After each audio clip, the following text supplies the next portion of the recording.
The book of Leviticus, chapter 1. The Lord called to Moses from the tabernacle and said to him, "Give the following instructions to the people of Israel. When you present an animal as an offering to the Lord, you may take it from your herd of cattle or your flock of sheep and goats. If the animal you present as a burnt offering is from the herd, it must be a male with no defects. Bring it to the entrance of the tabernacle so you may be accepted by the Lord. Lay your hand on the animal's head, and the Lord will accept its death in your place to purify you, making you right with him.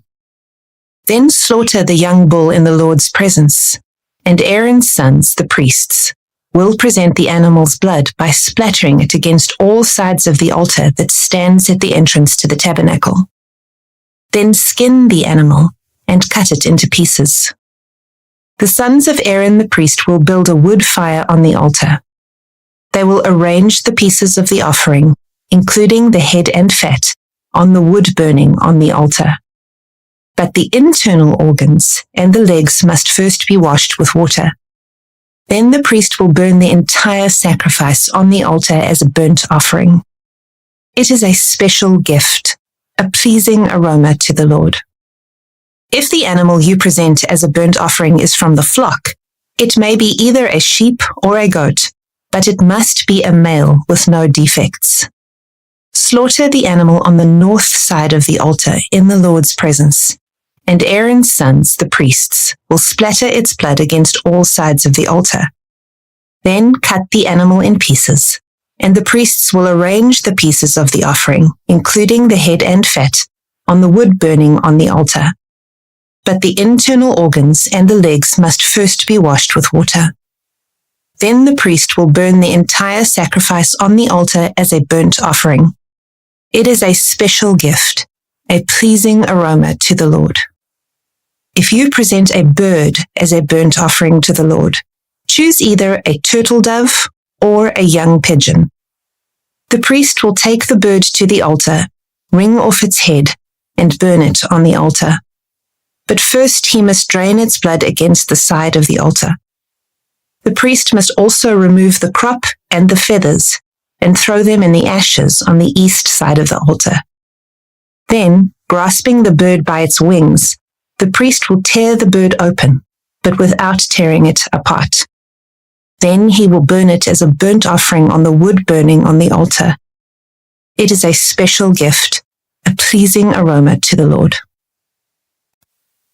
Leviticus chapter 2. When you present grain as an offering to the Lord, the offering must consist of choice flour. You are to pour olive oil on it, sprinkle it with frankincense, and bring it to Aaron's sons, the priests. The priest will scoop out a handful of the flour moistened with oil, together with all the frankincense, and burn this representative portion on the altar. It is a special gift, a pleasing aroma to the Lord. The rest of the grain offering will then be given to Aaron and his sons. This offering will be considered a most holy part of the special gifts presented to the Lord. If your offering is a grain offering baked in an oven, it must be made of choice flour, but without any yeast.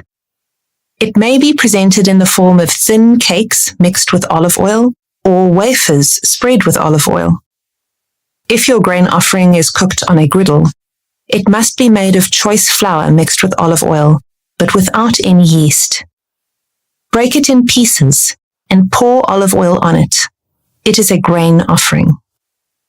If your grain offering is prepared in a pan, it must be made of choice flour and olive oil. No matter how a grain offering for the Lord has been prepared, bring it to the priest, who will present it at the altar.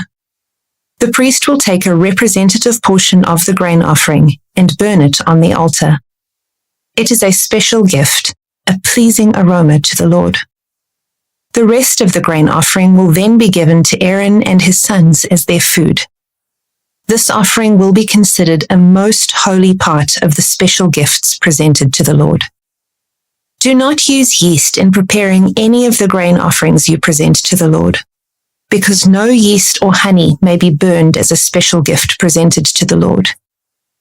You may add yeast and honey to an offering of the first crops of your harvest, but these must never be offered on the altar as a pleasing aroma to the Lord. Season all your grain offerings with salt to remind you of God's eternal covenant. Never forget to add salt to your grain offerings. If you present a grain offering to the Lord from the first portion of your harvest, bring fresh grain that is coarsely ground and roasted on a fire. Put olive oil on this grain offering and sprinkle it with frankincense. The priest will take a representative portion of the grain moistened with oil, together with all the frankincense, and burn it as a special gift presented to the Lord. Leviticus chapter 3. If you present an animal from the herd as a peace offering to the Lord, it may be a male or a female, but it must have no defects. Lay your hand on the animal's head and slaughter it at the entrance of the tabernacle. Then Aaron's sons, the priests, will splatter its blood against all sides of the altar. The priest must present part of this peace offering as a special gift to the Lord. This includes all the fat around the internal organs, the 2 kidneys, and the fat around them near the loins, and the long lobe of the liver. These must be removed with the kidneys. And Aaron's sons will burn them on top of the burnt offering on the wood burning on the altar. It is a special gift, a pleasing aroma to the Lord. If you present an animal from the flock as a peace offering to the Lord, it may be a male or a female, but it must have no defects. If you present a sheep as your offering, bring it to the Lord. Lay your hand on its head and slaughter it in front of the tabernacle. Aaron's sons will then splatter the sheep's blood against all sides of the altar. The priest must present the fat of this peace offering as a special gift to the Lord. This includes the fat of the broad tail, cut off near the backbone, all the fat around the internal organs, the 2 kidneys, and the fat around them near the loins, and the long lobe of the liver. These must be removed with the kidneys, and the priest will burn them on the altar. It is a special gift of food presented to the Lord. If you present a goat as your offering, bring it to the Lord, lay your hand on its head, and slaughter it in front of the tabernacle. Aaron's sons will then splatter the goat's blood against all sides of the altar. The priest must present part of this offering as a special gift to the Lord. This includes all the fat around the internal organs, the 2 kidneys, and the fat around them near the loins, and the long lobe of the liver. These must be removed with the kidneys, and the priest will burn them on the altar. It is a special gift of food, a pleasing aroma to the Lord. All the fat belongs to the Lord. You must never eat any fat or blood. This is a permanent law for you, and it must be observed from generation to generation, wherever you live. Leviticus chapter 4. Then the Lord said to Moses, "Give the following instructions to the people of Israel. This is how you are to deal with those who sin unintentionally by doing anything that violates one of the Lord's commands. If the high priest sins, bringing guilt upon the entire community, he must give a sin offering for the sin he has committed. He must present to the Lord a young bull with no defects. He must bring the bull to the Lord at the entrance of the tabernacle, lay his hand on the bull's head, and slaughter it before the Lord. The high priest will then take some of the bull's blood into the tabernacle, dip his finger in the blood, and sprinkle it 7 times before the Lord in front of the inner curtain of the sanctuary. The priest will then put some of the blood on the horns of the altar for fragrant incense that stands in the Lord's presence inside the tabernacle. He will pour out the rest of the bull's blood at the base of the altar for burnt offerings at the entrance of the tabernacle. Then the priest must remove all the fat of the bull to be offered as a sin offering. This includes all the fat around the internal organs, the 2 kidneys, and the fat around them near the loins, and the long lobe of the liver. He must remove these along with the kidneys, just as he does with cattle offered as a peace offering, and burn them on the altar of burnt offerings. But he must take whatever is left of the bull, its hide, meat, head, legs, internal organs, and dung, and carry it away to a place outside the camp that is ceremonially clean, the place where the ashes are dumped. There, on the ash heap, he will burn it on a wood fire. If the entire Israelite community sins by violating one of the Lord's commands, but the people don't realize it, they are still guilty. When they become aware of their sin, the people must bring a young bull as an offering for their sin and present it before the tabernacle. The elders of the community must then lay their hands on the bull's head and slaughter it before the Lord. The high priest will then take some of the bull's blood into the tabernacle, dip his finger in the blood, and sprinkle it 7 times before the Lord in front of the inner curtain. He will then put some of the blood on the horns of the altar for fragrant incense that stands in the Lord's presence inside the tabernacle. He will pour out the rest of the blood at the base of the altar for burnt offerings at the entrance of the tabernacle. Then the priest must remove all the animal's fat and burn it on the altar, just as he does with the bull offered as a sin offering for the high priest. Through this process, the priest will purify the people, making them right with the Lord, and they will be forgiven. Then the priest must take what is left of the bull and carry it outside the camp and burn it there, just as is done with the sin offering for the high priest. This offering is for the sin of the entire congregation of Israel. If one of Israel's leaders sins by violating one of the commands of the Lord his God, but doesn't realize it, he is still guilty. When he becomes aware of his sin, he must bring as his offering a male goat with no defects. He must lay his hand on the goat's head and slaughter it at the place where burnt offerings are slaughtered before the Lord. This is an offering for his sin. Then the priest will dip his finger in the blood of the sin offering and put it on the horns of the altar for burnt offerings. He will pour out the rest of the blood at the base of the altar. Then he must burn all the goat's fat on the altar, just as he does with the peace offering. Through this process, the priest will purify the leader from his sin, making him right with the Lord, and he will be forgiven.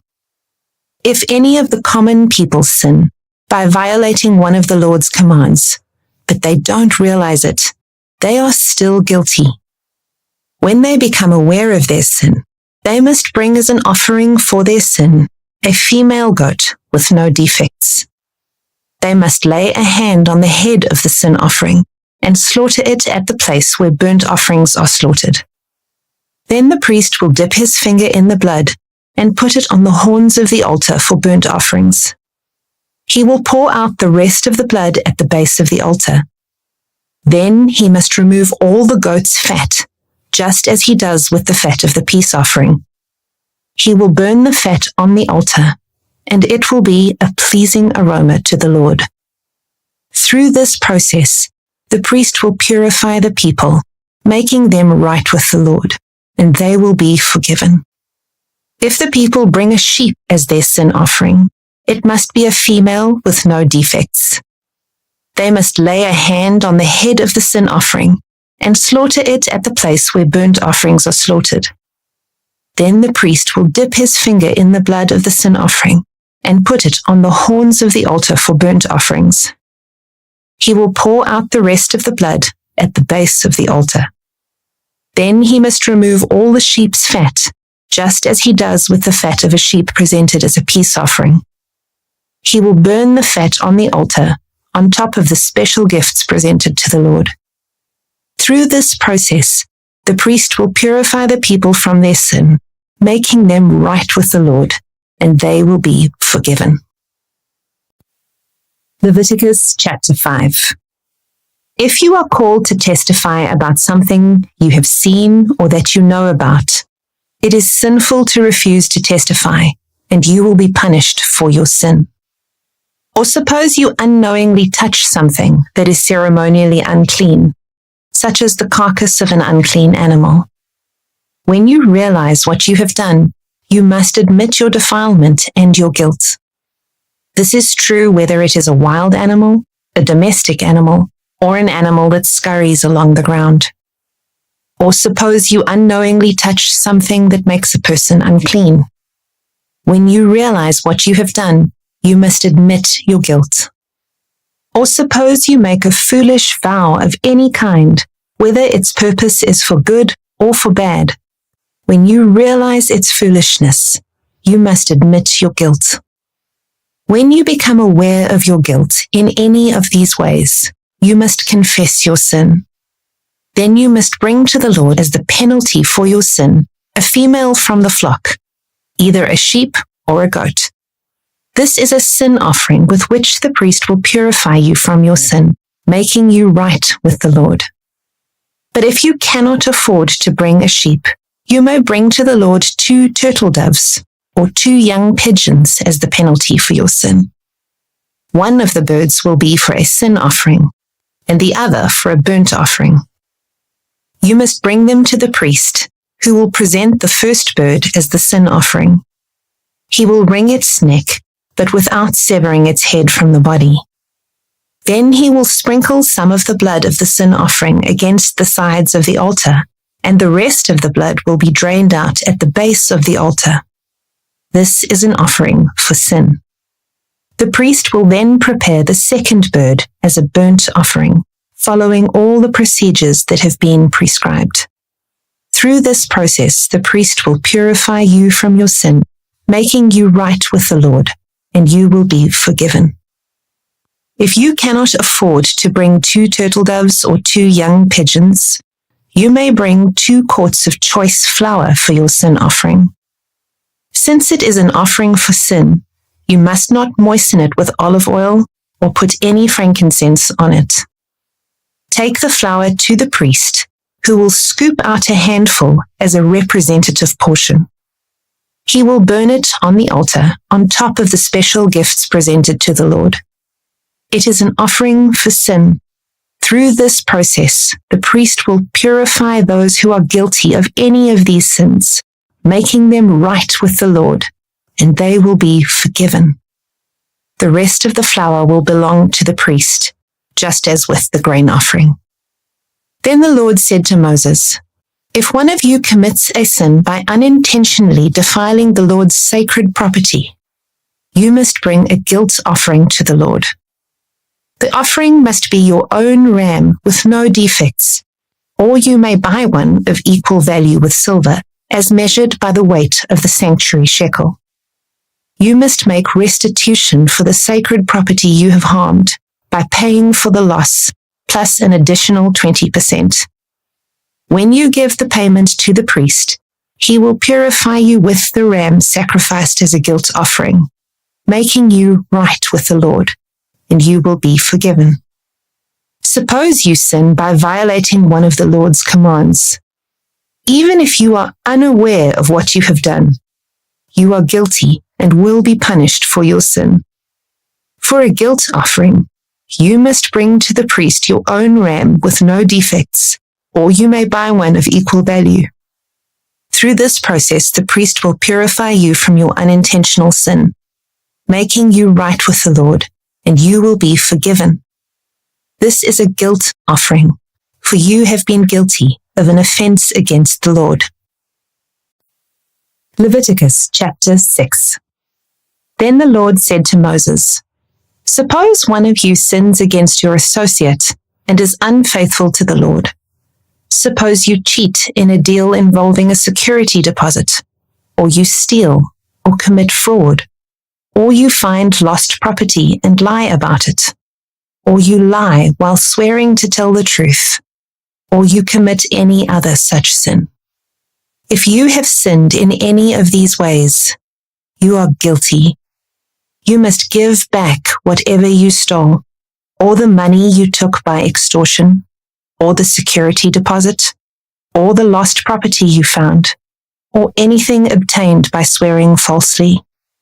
You must make restitution by paying the full price, plus an additional 20% to the person you have harmed. On the same day, you must present a guilt offering. As a guilt offering to the Lord, you must bring to the priest your own ram with no defects, or you may buy one of equal value. Through this process, the priest will purify you before the Lord, making you right with him, and you will be forgiven for any of these sins you have committed. Then the Lord said to Moses, "Give Aaron and his sons the following instructions regarding the burnt offering. The burnt offering must be left on top of the altar until the next morning, and the fire on the altar must be kept burning all night. In the morning, after the priest on duty has put on his official linen clothing and linen undergarments, he must clean out the ashes of the burnt offering and put them beside the altar. Then he must take off these garments, change back into his regular clothes, and carry the ashes outside the camp to a place that is ceremonially clean. Meanwhile, the fire on the altar must be kept burning. It must never go out. Each morning, the priest will add fresh wood to the fire and arrange the burnt offering on it. He will then burn the fat of the peace offerings on it. Remember, the fire must be kept burning on the altar at all times. It must never go out. These are the instructions regarding the grain offering. Aaron's sons must present this offering to the Lord in front of the altar. The priest on duty will take from the grain offering a handful of the choice flour moistened with olive oil, together with all the frankincense. He will burn this representative portion on the altar as a pleasing aroma to the Lord. Aaron and his sons may eat the rest of the flour, but it must be baked without yeast and eaten in a sacred place within the courtyard of the tabernacle. Remember, it must never be prepared with yeast. I have given it to the priests as their share of the special gifts presented to me. Like the sin offering and the guilt offering, it is most holy. Any of Aaron's male descendants may eat from the special gifts presented to the Lord. This is their permanent right from generation to generation. Anyone or anything that touches these offerings will become holy. Then the Lord said to Moses, "On the day Aaron and his sons are anointed, they must present to the Lord the standard grain offering of 2 quarts of choice flour, half to be offered in the morning and half to be offered in the evening. It must be carefully mixed with olive oil and cooked on a griddle. Then slice this grain offering and present it as a pleasing aroma to the Lord. In each generation, the high priest who succeeds Aaron must prepare this same offering. It belongs to the Lord and must be burned up completely. This is a permanent law. All such grain offerings of a priest must be burned up entirely. None of it may be eaten." Then the Lord said to Moses, "Give Aaron and his sons the following instructions regarding the sin offering. The animal given as an offering for sin is a most holy offering, and it must be slaughtered in the Lord's presence at the place where the burnt offerings are slaughtered. The priest who offers the sacrifice as a sin offering must eat his portion in a sacred place within the courtyard of the tabernacle. Anyone or anything that touches the sacrificial meat will become holy. If any of the sacrificial blood spatters on a person's clothing, the soiled garment must be washed in a sacred place. If a clay pot is used to boil the sacrificial meat, it must then be broken. If a bronze pot is used, it must be scoured and thoroughly rinsed with water. Any male from a priest's family may eat from this offering. It is most holy. But the offering for sin may not be eaten if its blood was brought into the tabernacle as an offering for purification in the holy place. It must be completely burned with fire. Leviticus chapter 7.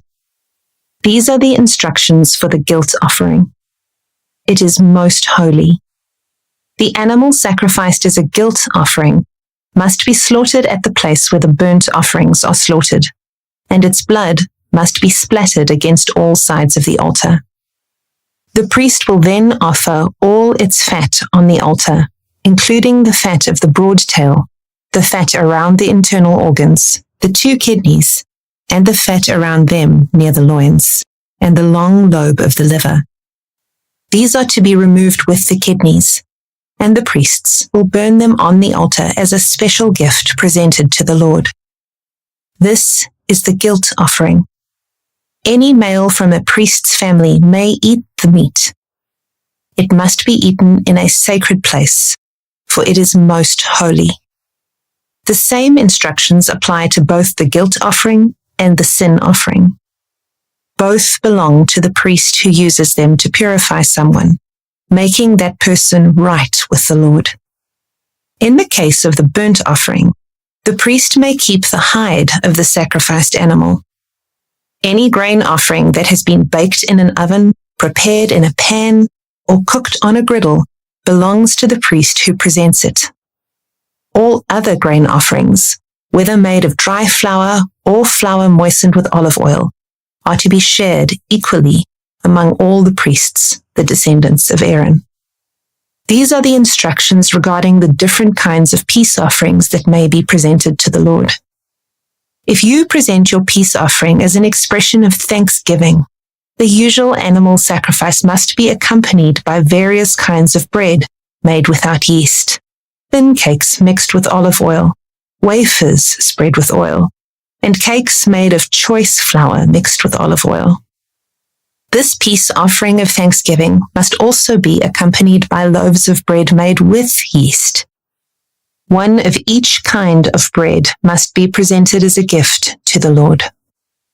It will then belong to the priest who splatters the blood of the peace offering against the altar. The meat of the peace offering of thanksgiving must be eaten on the same day it is offered. None of it may be saved for the next morning.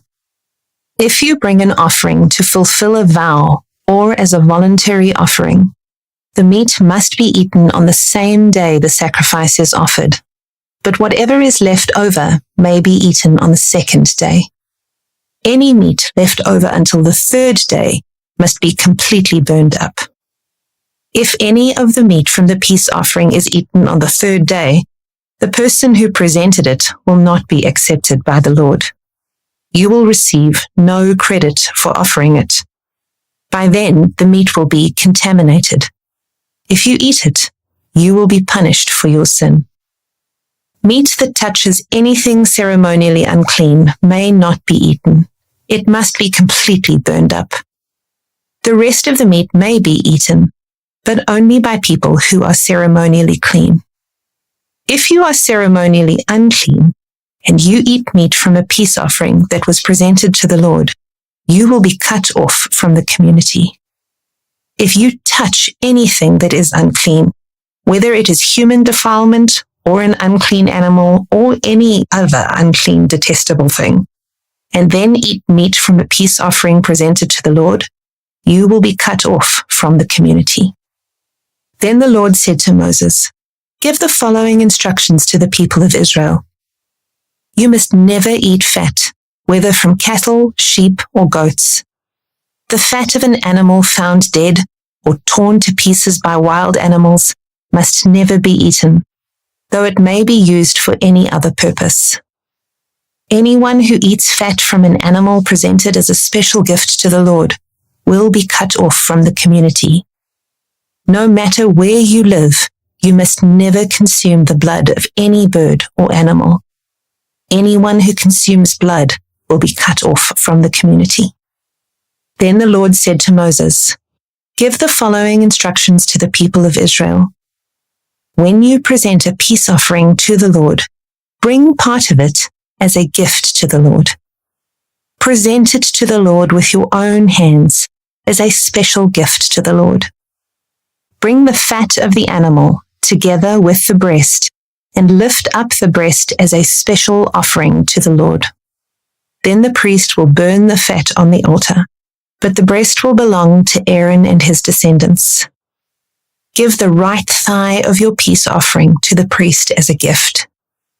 The right thigh must always be given to the priest who offers the blood and the fat of the peace offering. For I have reserved the breast of the special offering and the right thigh of the sacred offering for the priests. It is the permanent right of Aaron and his descendants to share in the peace offerings brought by the people of Israel. This is their rightful share. The special gifts presented to the Lord have been reserved for Aaron and his descendants from the time they were set apart to serve the Lord as priests.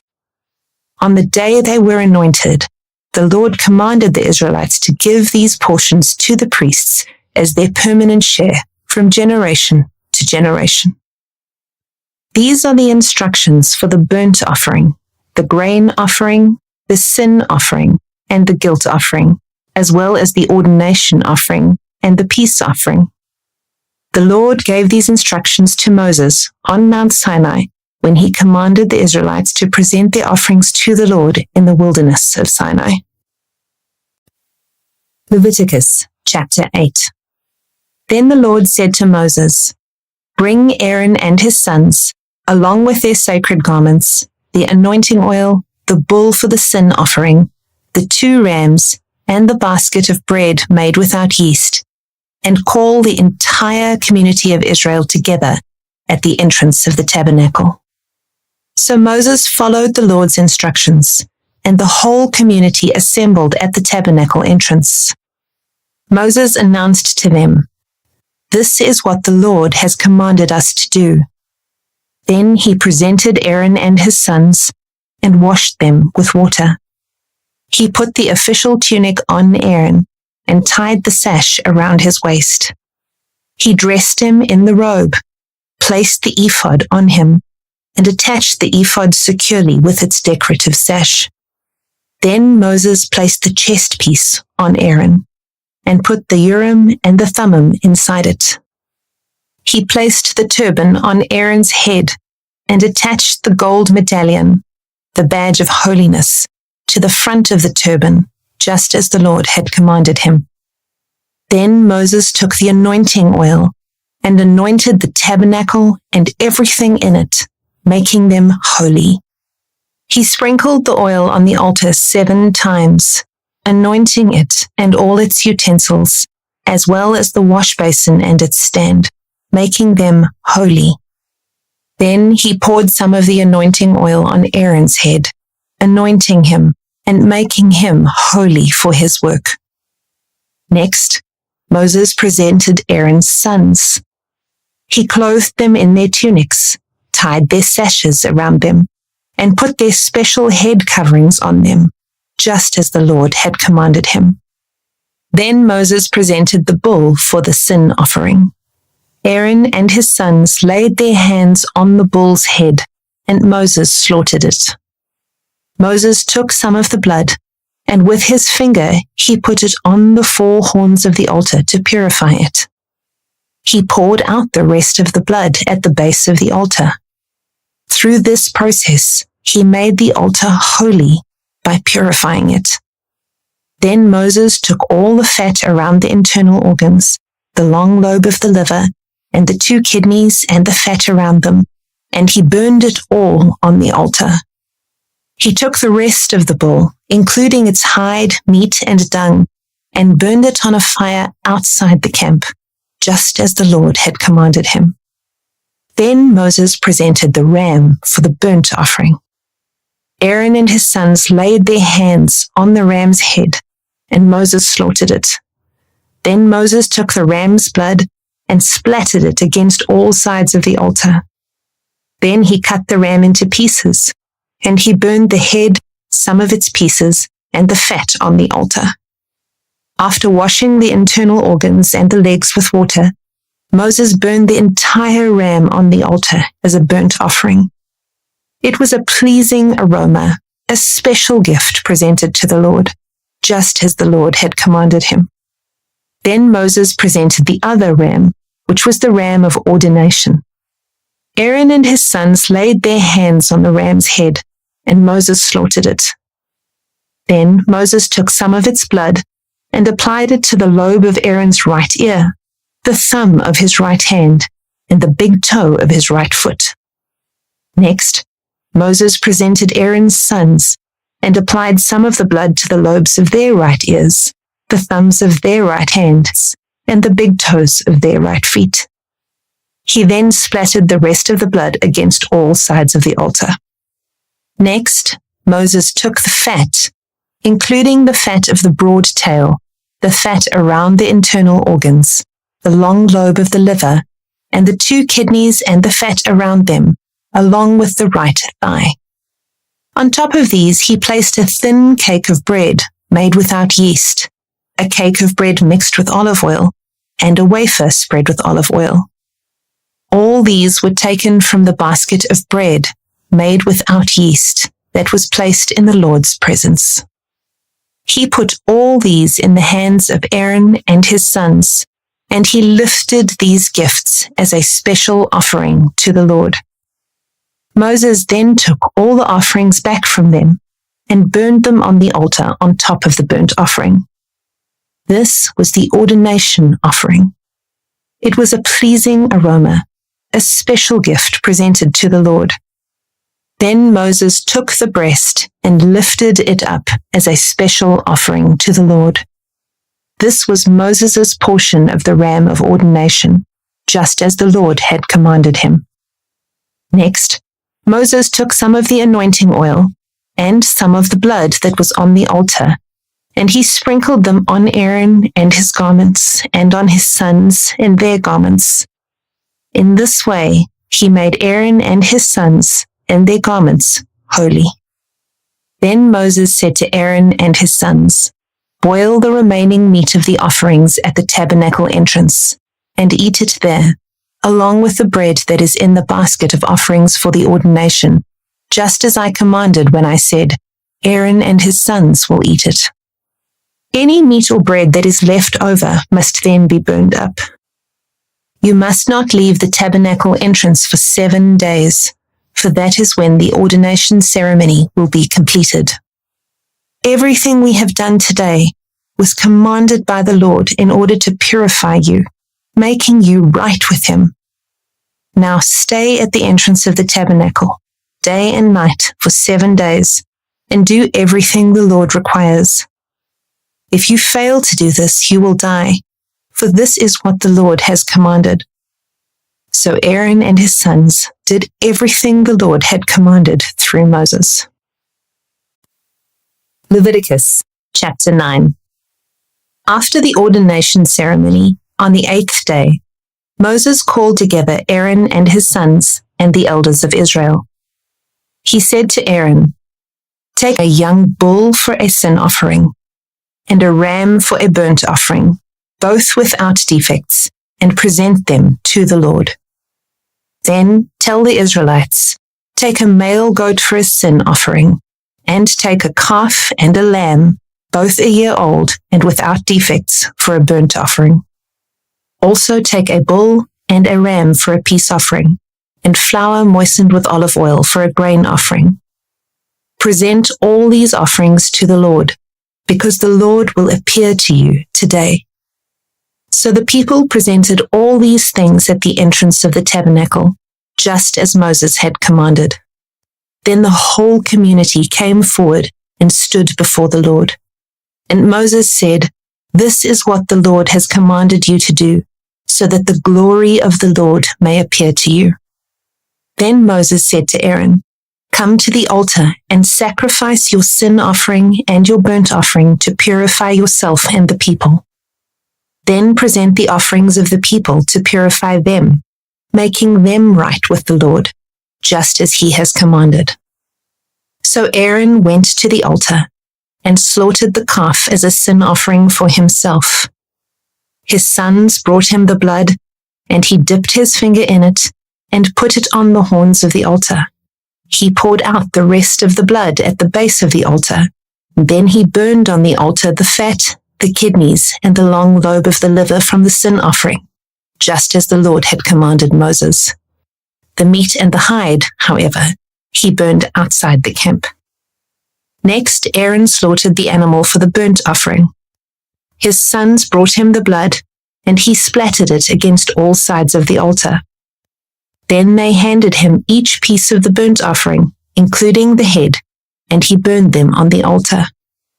Then he washed the internal organs and the legs, and burned them on the altar along with the rest of the burnt offering. Next, Aaron presented the offerings of the people. He slaughtered the people's goat and presented it as an offering for their sin, just as he had first done with the offering for his own sin. Then he presented the burnt offering and sacrificed it in the prescribed way. He also presented the grain offering, burning a handful of the flour mixture on the altar, in addition to the regular burnt offering for the morning. Then Aaron slaughtered the bull and the ram for the people's peace offering.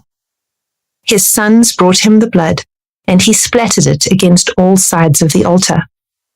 Then he took the fat of the bull and the ram, the fat of the broad tail, and from around the internal organs, along with the kidneys and the long lobes of the livers. He placed these fat portions on top of the breasts of these animals, and burned them on the altar. Aaron then lifted up the breasts and right thighs as a special offering to the Lord, just as Moses had commanded. After that, Aaron raised his hands toward the people and blessed them. Then, after presenting the sin offering, the burnt offering, and the peace offering, he stepped down from the altar. Then Moses and Aaron went into the tabernacle, and when they came back out, they blessed the people again, and the glory of the Lord appeared to the whole community. Fire blazed forth from the Lord's presence and consumed the burnt offering and the fat on the altar. When the people saw this, they shouted with joy and fell face down on the ground. Leviticus chapter 10. Aaron's sons Nadab and Abihu put coals of fire in their incense burners and sprinkled incense over them. In this way, they disobeyed the Lord by burning before him the wrong kind of fire, different than he had commanded. So fire blazed forth from the Lord's presence and burned them up, and they died there before the Lord. Then Moses said to Aaron, "This is what the Lord meant when he said, 'I will display my holiness through those who come near me. I will display my glory before all the people.'" And Aaron was silent. Then Moses called for Mishael and Elzaphan, Aaron's cousins, the sons of Aaron's uncle Uzziel. He said to them, "Come forward and carry away the bodies of your relatives from in front of the sanctuary to a place outside the camp." So they came forward and picked them up by their garments and carried them out of the camp, just as Moses had commanded. Then Moses said to Aaron and his sons Eleazar and Ithamar, "Do not show grief by leaving your hair uncombed or by tearing your clothes. If you do, you will die, and the Lord's anger will strike the whole community of Israel. However, the rest of the Israelites, your relatives, may mourn because of the Lord's fiery destruction of Nadab and Abihu. But you must not leave the entrance of the tabernacle, or you will die, for you have been anointed with the Lord's anointing oil." So they did as Moses commanded. Then the Lord said to Aaron, "You and your descendants must never drink wine or any other alcoholic drink before going into the tabernacle. If you do, you will die. This is a permanent law for you, and it must be observed from generation to generation. You must distinguish between what is sacred and what is common, between what is ceremonially unclean and what is clean. And you must teach the Israelites all the decrees that the Lord has given them through Moses."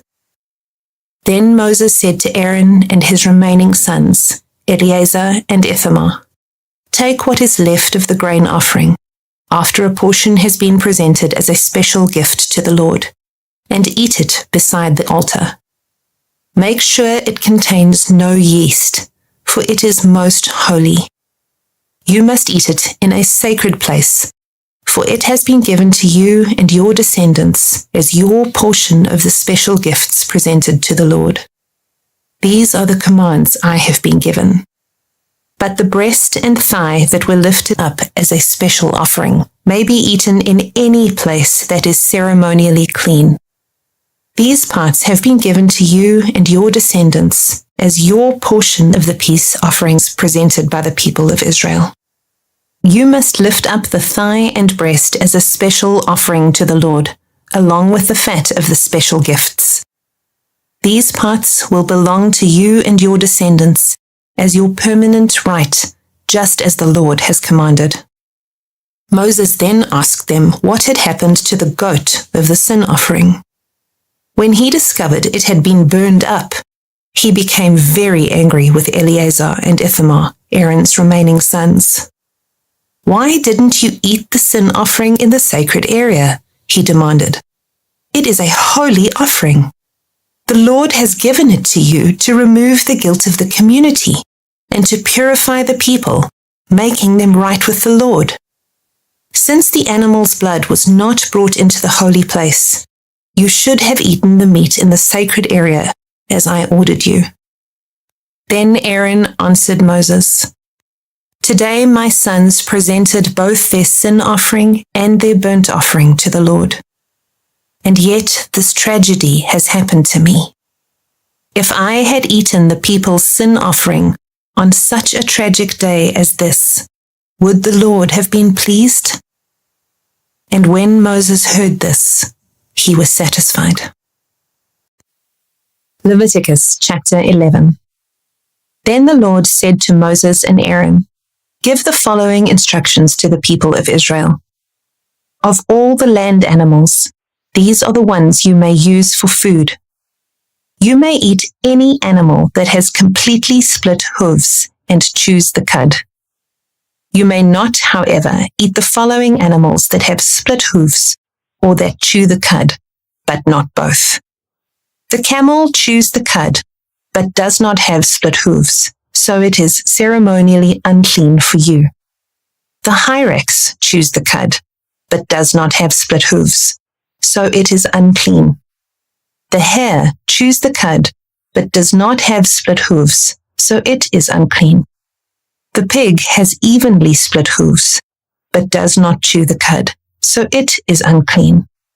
You may not eat the meat of these animals or even touch their carcasses. They are ceremonially unclean for you. Of all the marine animals, these are the ones you may use for food. You may eat anything from the water if it has both fins and scales, whether taken from salt water or from streams. But you must never eat animals from the sea or from rivers that do not have both fins and scales. They are detestable to you.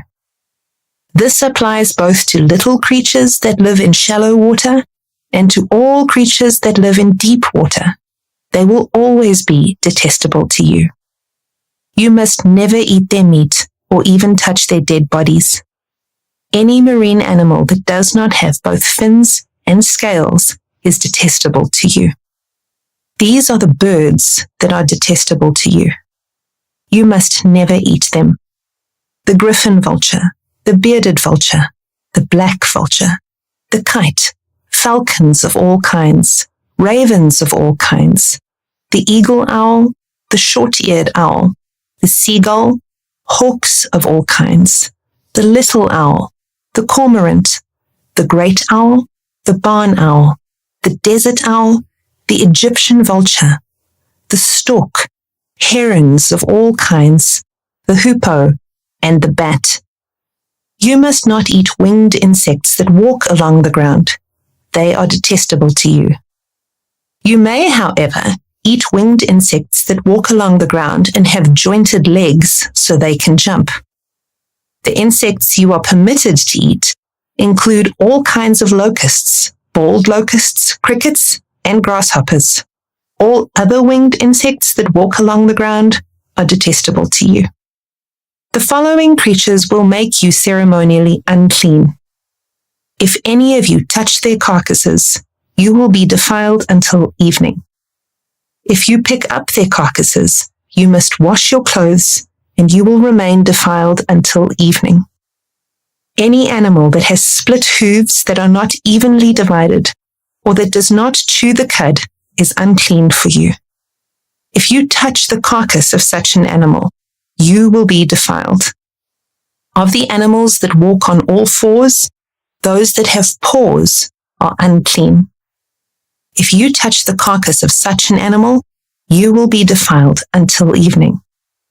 If you pick up its carcass, you must wash your clothes, and you will remain defiled until evening. These animals are unclean for you. Of the small animals that scurry along the ground, these are unclean for you. The mole rat, the rat, large lizards of all kinds, the gecko, the monitor lizard, the common lizard, the sand lizard, and the chameleon. All these small animals are unclean for you. If any of you touch the dead body of such an animal, you will be defiled until evening. If such an animal dies and falls on something, that object will be unclean. This is true whether the object is made of wood, cloth, leather, or burlap. Whatever its use, you must dip it in water, and it will remain defiled until evening. After that, it will be ceremonially clean and may be used again.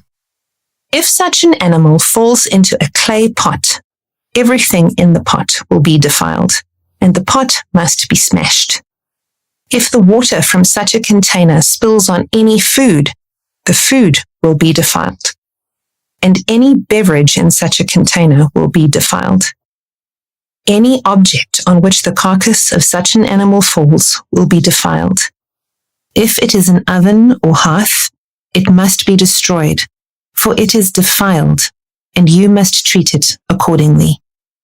However, if the carcass of such an animal falls into a spring or a cistern, the water will still be clean. But anyone who touches the carcass will be defiled. If the carcass falls on seed grain to be planted in the field, the seed will still be considered clean. But if the seed is wet when the carcass falls on it, the seed will be defiled.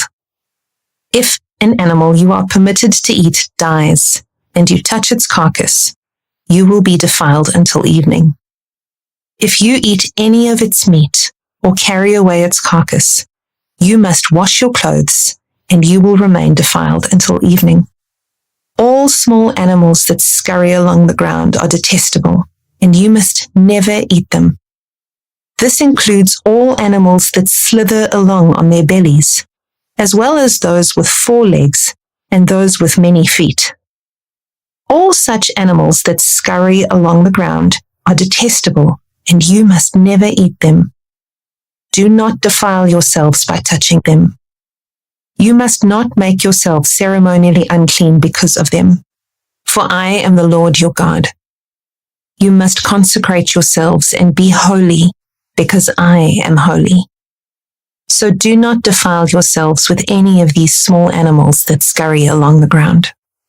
For I, the Lord, am the one who brought you up from the land of Egypt, that I might be your God. Therefore you must be holy, because I am holy. These are the instructions regarding land animals, birds, marine creatures, and animals that scurry along the ground. By these instructions you will know what is unclean and clean, and which animals may be eaten, and which may not be eaten. Leviticus chapter 12. The Lord said to Moses, "Give the following instructions to the people of Israel. If a woman becomes pregnant and gives birth to a son, she will be ceremonially unclean for 7 days, just as she is unclean during her menstrual period. On the 8th day, the boy's foreskin must be circumcised. After waiting 33 days, she will be purified from the bleeding of childbirth. During this time of purification, she must not touch anything that is set apart as holy, and she must not enter the sanctuary until her time of purification is over. If a woman gives birth to a daughter, she will be ceremonially unclean for 2 weeks, just as she is unclean during her menstrual period. After waiting 66 days, she will be purified from the bleeding of childbirth. When the time of purification is completed for either a son or a daughter, the woman must bring a 1-year-old lamb for a burnt offering and a young pigeon or turtle dove for a purification offering. She must bring her offerings to the priest at the entrance of the tabernacle. The priest will then present them to the Lord to purify her. Then she will be ceremonially clean again after her bleeding at childbirth. These are the instructions for a woman after the birth of a son or a daughter. If a woman cannot afford to bring a lamb, she must bring 2 turtle doves or 2 young pigeons. One will be for the burnt offering and the other for the purification offering. The priest will sacrifice them to purify her, and she will be ceremonially clean. Leviticus chapter 13. The Lord said to Moses and Aaron, "If anyone has a swelling or a rash or discolored skin that might develop into a serious skin disease, that person must be brought to Aaron the priest or to one of his sons. The priest will examine the affected area of the skin. If the hair in the affected area has turned white and the problem appears to be more than skin deep, it is a serious skin disease, and the priest who examines it must pronounce the person ceremonially unclean. But if the affected area of the skin is only a white discoloration and does not appear to be more than skin deep, and if the hair on the spot has not turned white, the priest will quarantine the person for 7 days. On the 7th day, the priest will make another examination. If he finds the affected area has not changed and the problem has not spread on the skin, the priest will quarantine the person for 7 more days. On the 7th day, the priest will make another examination. If he finds the affected area has faded and has not spread, the priest will pronounce the person ceremonially clean. It was only a rash. The person's clothing must be washed, and the person will be ceremonially clean. But if the rash continues to spread after the person has been examined by the priest and has been pronounced clean, the infected person must return to be examined again. If the priest finds that the rash has spread, he must pronounce the person ceremonially unclean, for it is indeed a skin disease. Anyone who develops a serious skin disease must go to the priest for an examination. If the priest finds a white swelling on the skin, and some hair on the spot has turned white, and there is an open sore in the affected area, it is a chronic skin disease, and the priest must pronounce the person ceremonially unclean. In such cases, the person need not be quarantined, for it is obvious that the skin is defiled by the disease. Now suppose the disease has spread all over the person's skin, covering the body from head to foot. When the priest examines the infected person and finds that the disease covers the entire body, he will pronounce the person ceremonially clean. Since the skin has turned completely white, the person is clean. But if any open sores appear, the infected person will be pronounced ceremonially unclean. The priest must make this pronouncement as soon as he sees an open sore, since open sores indicate the presence of a skin disease. However, if the open sores heal and turn white like the rest of the skin, the person must return to the priest for another examination. If the affected areas have indeed turned white, the priest will then pronounce the person ceremonially clean by declaring, "You are clean." If anyone has a boil on the skin that has started to heal, but a white swelling or a reddish white spot develops in its place, that person must go to the priest to be examined. If the priest examines it and finds it to be more than skin deep, and if the hair in the affected area has turned white, the priest must pronounce the person ceremonially unclean. The boil has become a serious skin disease. But if the priest finds no white hair on the affected area, and the problem appears to be no more than skin deep and has faded, the priest must quarantine the person for 7 days. If during that time the affected area spreads on the skin, the priest must pronounce the person ceremonially unclean because it is a serious disease. But if the area grows no larger and does not spread, it is merely the scar from the boil, and the priest will pronounce the person ceremonially clean. If anyone has suffered a burn on the skin, and the burned area changes color, becoming either reddish white or shiny white, the priest must examine it.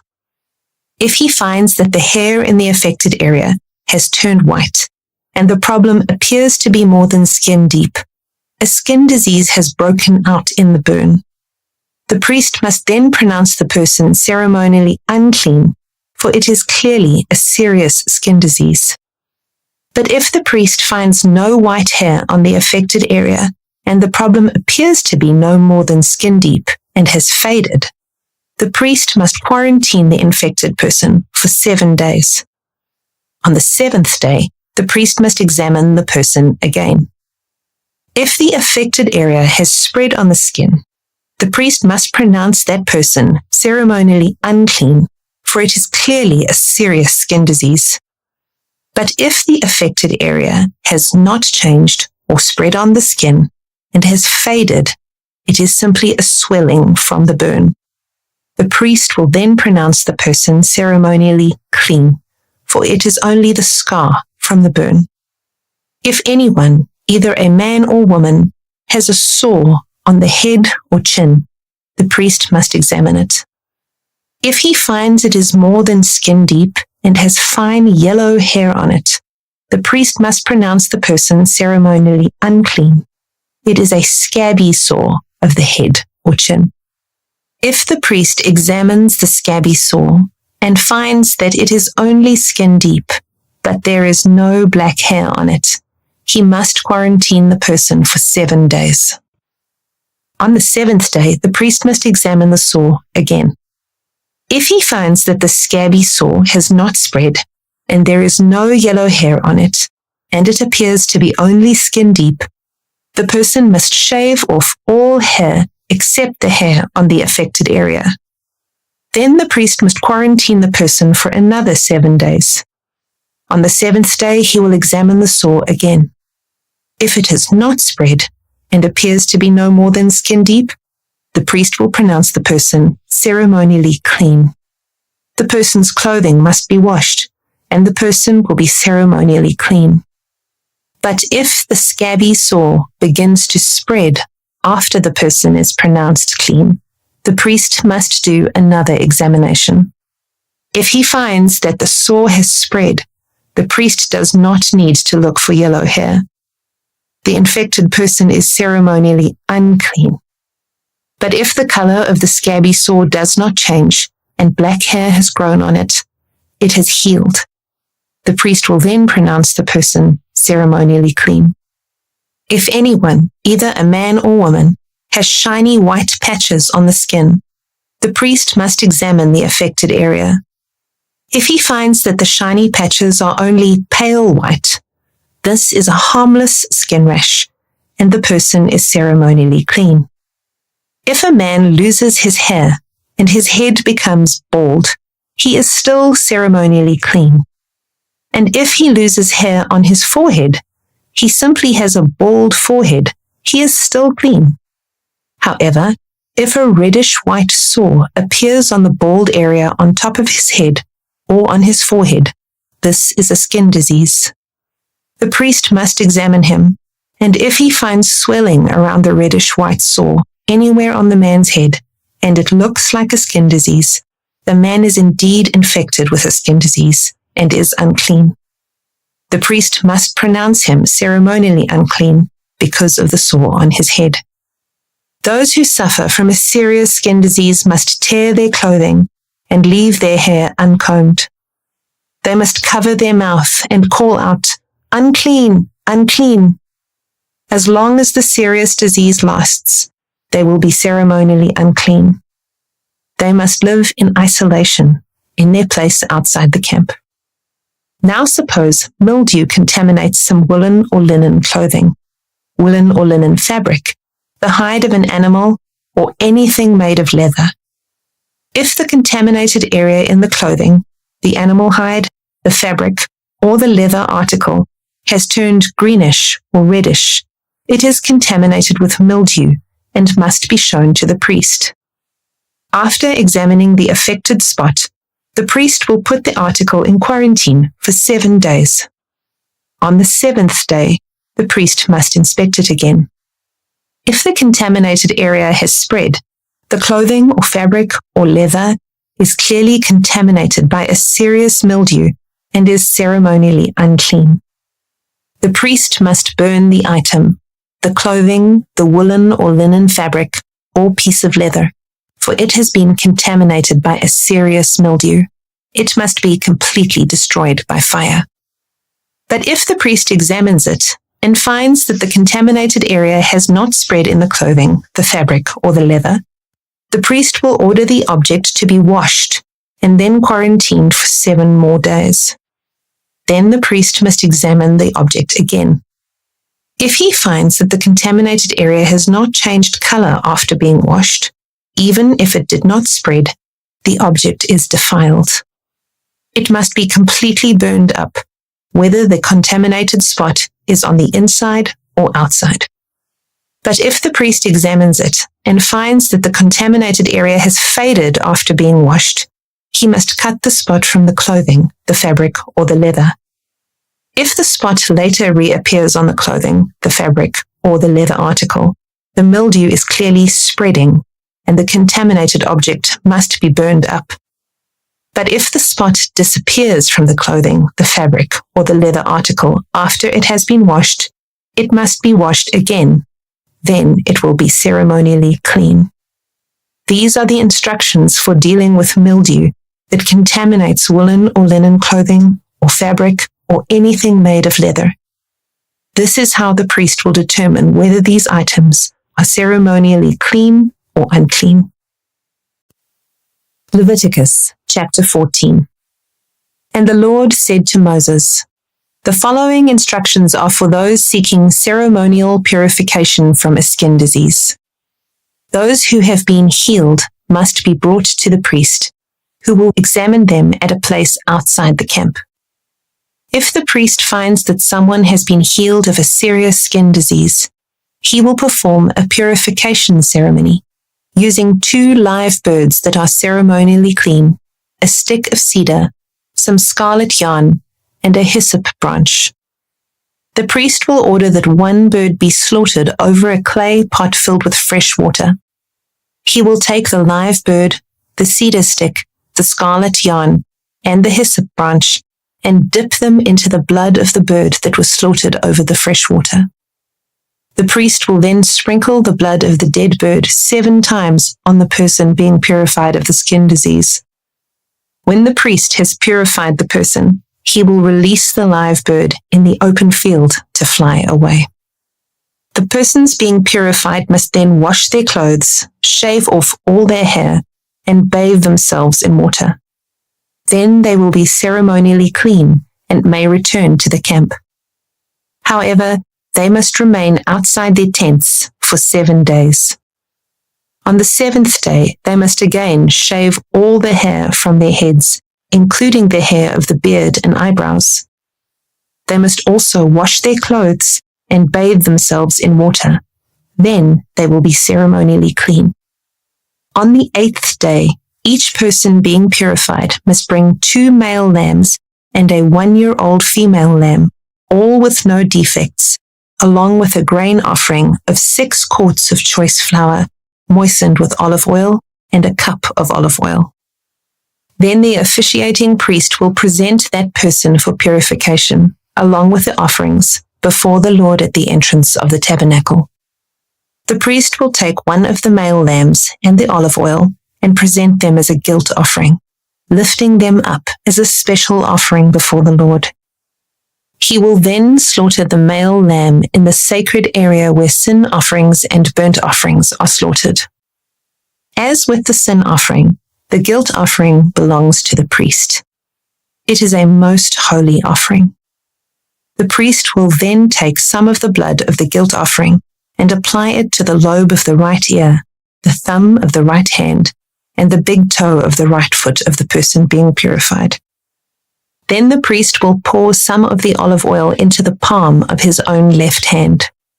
He will dip his right finger into the oil in his palm and sprinkle some of it with his finger 7 times before the Lord. The priest will then apply some of the oil in his palm over the blood from the guilt offering that is on the lobe of the right ear, the thumb of the right hand, and the big toe of the right foot of the person being purified. The priest will apply the oil remaining in his hand to the head of the person being purified. Through this process, the priest will purify the person before the Lord. Then the priest must present the sin offering to purify the person who was cured of the skin disease. After that, the priest will slaughter the burnt offering and offer it on the altar along with the grain offering. Through this process, the priest will purify the person who was healed, and the person will be ceremonially clean. But anyone who is too poor and cannot afford these offerings may bring one male lamb for a guilt offering to be lifted up as a special offering for purification. The person must also bring 2 quarts of choice flour, moistened with olive oil for the grain offering, and a cup of olive oil. The offering must also include 2 turtle doves or 2 young pigeons, whichever the person can afford. One of the pair must be used for the sin offering, and the other for a burnt offering. On the 8th day of the purification ceremony, the person being purified must bring the offerings to the priest in the Lord's presence at the entrance of the tabernacle. The priest will take the lamb for the guilt offering, along with the olive oil, and lift them up as a special offering to the Lord. Then the priest will slaughter the lamb for the guilt offering. He will take some of its blood and apply it to the lobe of the right ear, the thumb of the right hand, and the big toe of the right foot of the person being purified. The priest will also pour some of the olive oil into the palm of his own left hand. He will dip his right finger into the oil in his palm and sprinkle some of it 7 times before the Lord. The priest will then apply some of the oil in his palm over the blood from the guilt offering that is on the lobe of the right ear, the thumb of the right hand, and the big toe of the right foot of the person being purified. The priest will apply the oil remaining in his hand to the head of the person being purified. Through this process, the priest will purify the person before the Lord. Then the priest will offer the 2 turtle doves or the 2 young pigeons, whichever the person can afford. One of them is for a sin offering and the other for a burnt offering, to be presented along with the grain offering. Through this process, the priest will purify the person before the Lord. These are the instructions for purification for those who have recovered from a serious skin disease, but who cannot afford to bring the offerings normally required for the ceremony of purification. Then the Lord said to Moses and Aaron, "When you arrive in Canaan, the land I am giving you as your own possession, I may contaminate some of the houses in your land with mildew. The owner of such a house must then go to the priest and say, 'It appears that my house has some kind of mildew.' Before the priest goes in to inspect the house, he must have the house emptied, so nothing inside will be pronounced ceremonially unclean. Then the priest will go in and examine the mildew on the walls. If he finds greenish or reddish streaks, and the contamination appears to go deeper than the wall's surface, the priest will step outside the door and put the house in quarantine for 7 days. On the 7th day, the priest must return for another inspection. If he finds that the mildew on the walls of the house has spread, the priest must order that the stones from those areas be removed. The contaminated material will then be taken outside the town to an area designated as ceremonially unclean. Next, the inside walls of the entire house must be scraped thoroughly and the scrapings dumped in the unclean place outside the town. Other stones will be brought in to replace the ones that were removed, and the walls will be replastered. But if the mildew reappears after all the stones have been replaced and the house has been scraped and replastered, the priest must return and inspect the house again. If he finds that the mildew has spread, the walls are clearly contaminated with a serious mildew, and the house is defiled, it must be torn down, and all its stones, timbers, and plaster must be carried out of town to the place designated as ceremonially unclean. Those who enter the house during the period of quarantine will be ceremonially unclean until evening, and all who sleep or eat in the house must wash their clothing. But if the priest returns for his inspection and finds that the mildew has not reappeared in the house after the fresh plastering, he will pronounce it clean because the mildew is clearly gone. To purify the house, the priest must take 2 birds, a stick of cedar, some scarlet yarn, and a hyssop branch. He will slaughter one of the birds over a clay pot filled with fresh water. He will take the cedar stick, the hyssop branch, the scarlet yarn, and the live bird, and dip them into the blood of the slaughtered bird and into the fresh water. Then he will sprinkle the house 7 times. When the priest has purified the house in exactly this way, he will release the live bird in the open fields outside the town. Through this process, the priest will purify the house and it will be ceremonially clean. These are the instructions for dealing with serious skin diseases, including scabby sores and mildew, whether on clothing or in a house, and a swelling on the skin, a rash, or discolored skin. This procedure will determine whether a person or object is ceremonially clean or unclean. These are the instructions regarding skin diseases and mildew. Leviticus chapter 15. The Lord said to Moses and Aaron, "Give the following instructions to the people of Israel. Any man who has a bodily discharge is ceremonially unclean. This defilement is caused by his discharge, whether the discharge continues or stops. In either case, the man is unclean. Any bed on which the man with the discharge lies, and anything on which he sits, will be ceremonially unclean. So if you touch the man's bed, you must wash your clothes and bathe yourself in water, and you will remain unclean until evening. If you sit where the man with the discharge has sat, you must wash your clothes and bathe yourself in water, and you will remain unclean until evening. If you touch the man with the discharge, you must wash your clothes and bathe yourself in water, and you will remain unclean until evening. If the man spits on you, you must wash your clothes and bathe yourself in water, and you will remain unclean until evening. Any saddle blanket on which the man rides will be ceremonially unclean. If you touch anything that was under the man, you will be unclean until evening. You must wash your clothes and bathe yourself in water, and you will remain unclean until evening. If the man touches you without first rinsing his hands, you must wash your clothes and bathe yourself in water, and you will remain unclean until evening. Any clay pot the man touches must be broken, and any wooden utensil he touches must be rinsed with water.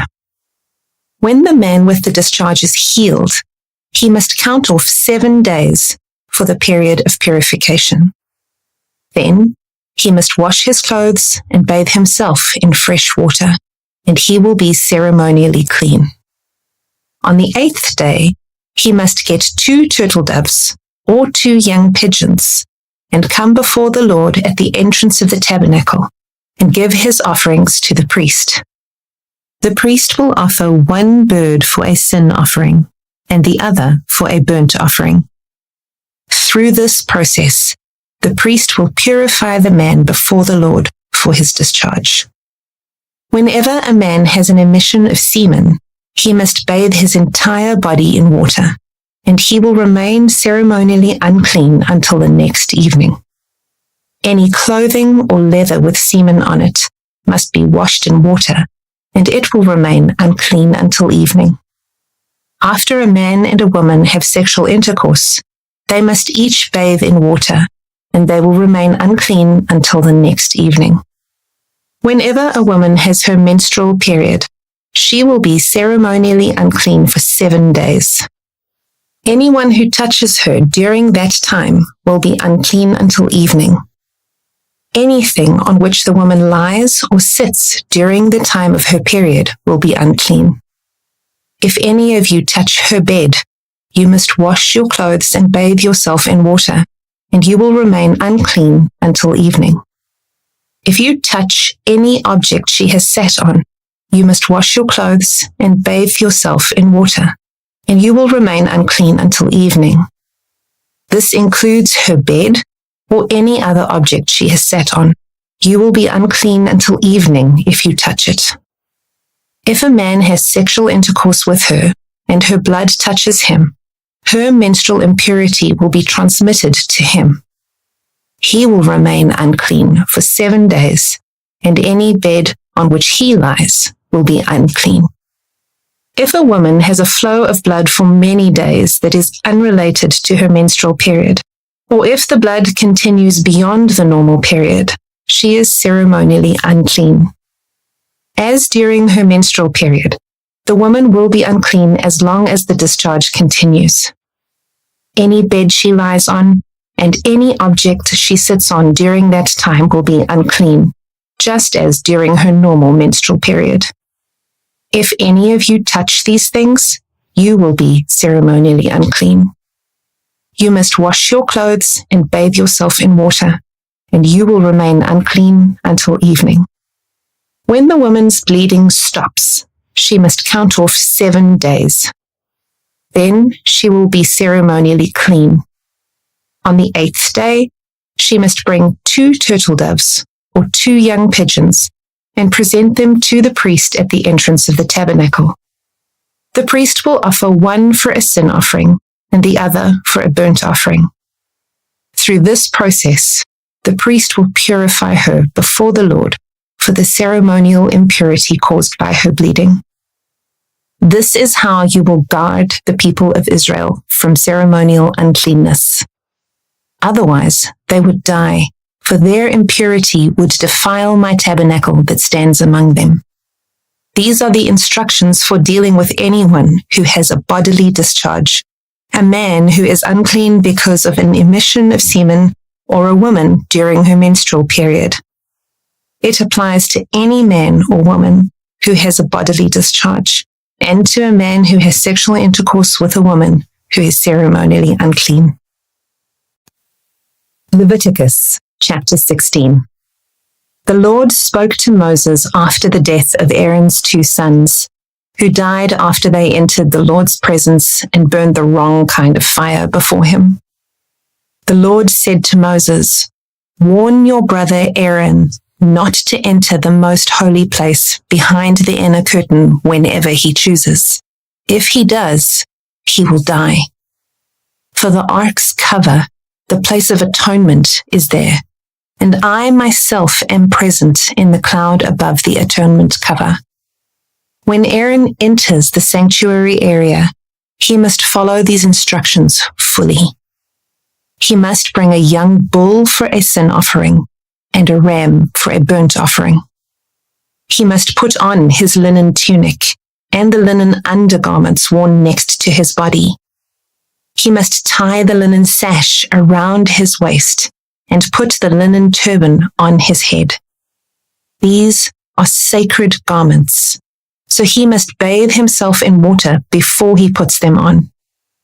Aaron must take from the community of Israel 2 male goats for a sin offering and a ram for a burnt offering.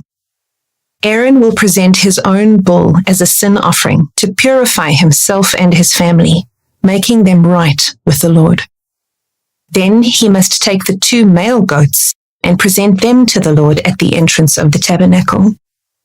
He is to cast sacred lots to determine which goat will be reserved as an offering to the Lord and which will carry the sins of the people to the wilderness of Azazel. Aaron will then present as a sin offering the goat chosen by lot for the Lord.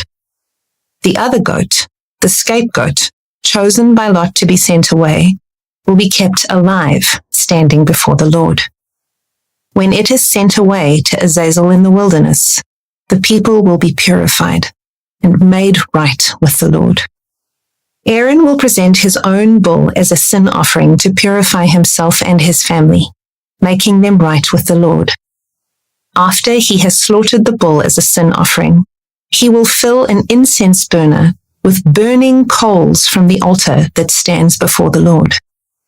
Then he will take 2 handfuls of fragrant powdered incense and will carry the burner and the incense behind the inner curtain.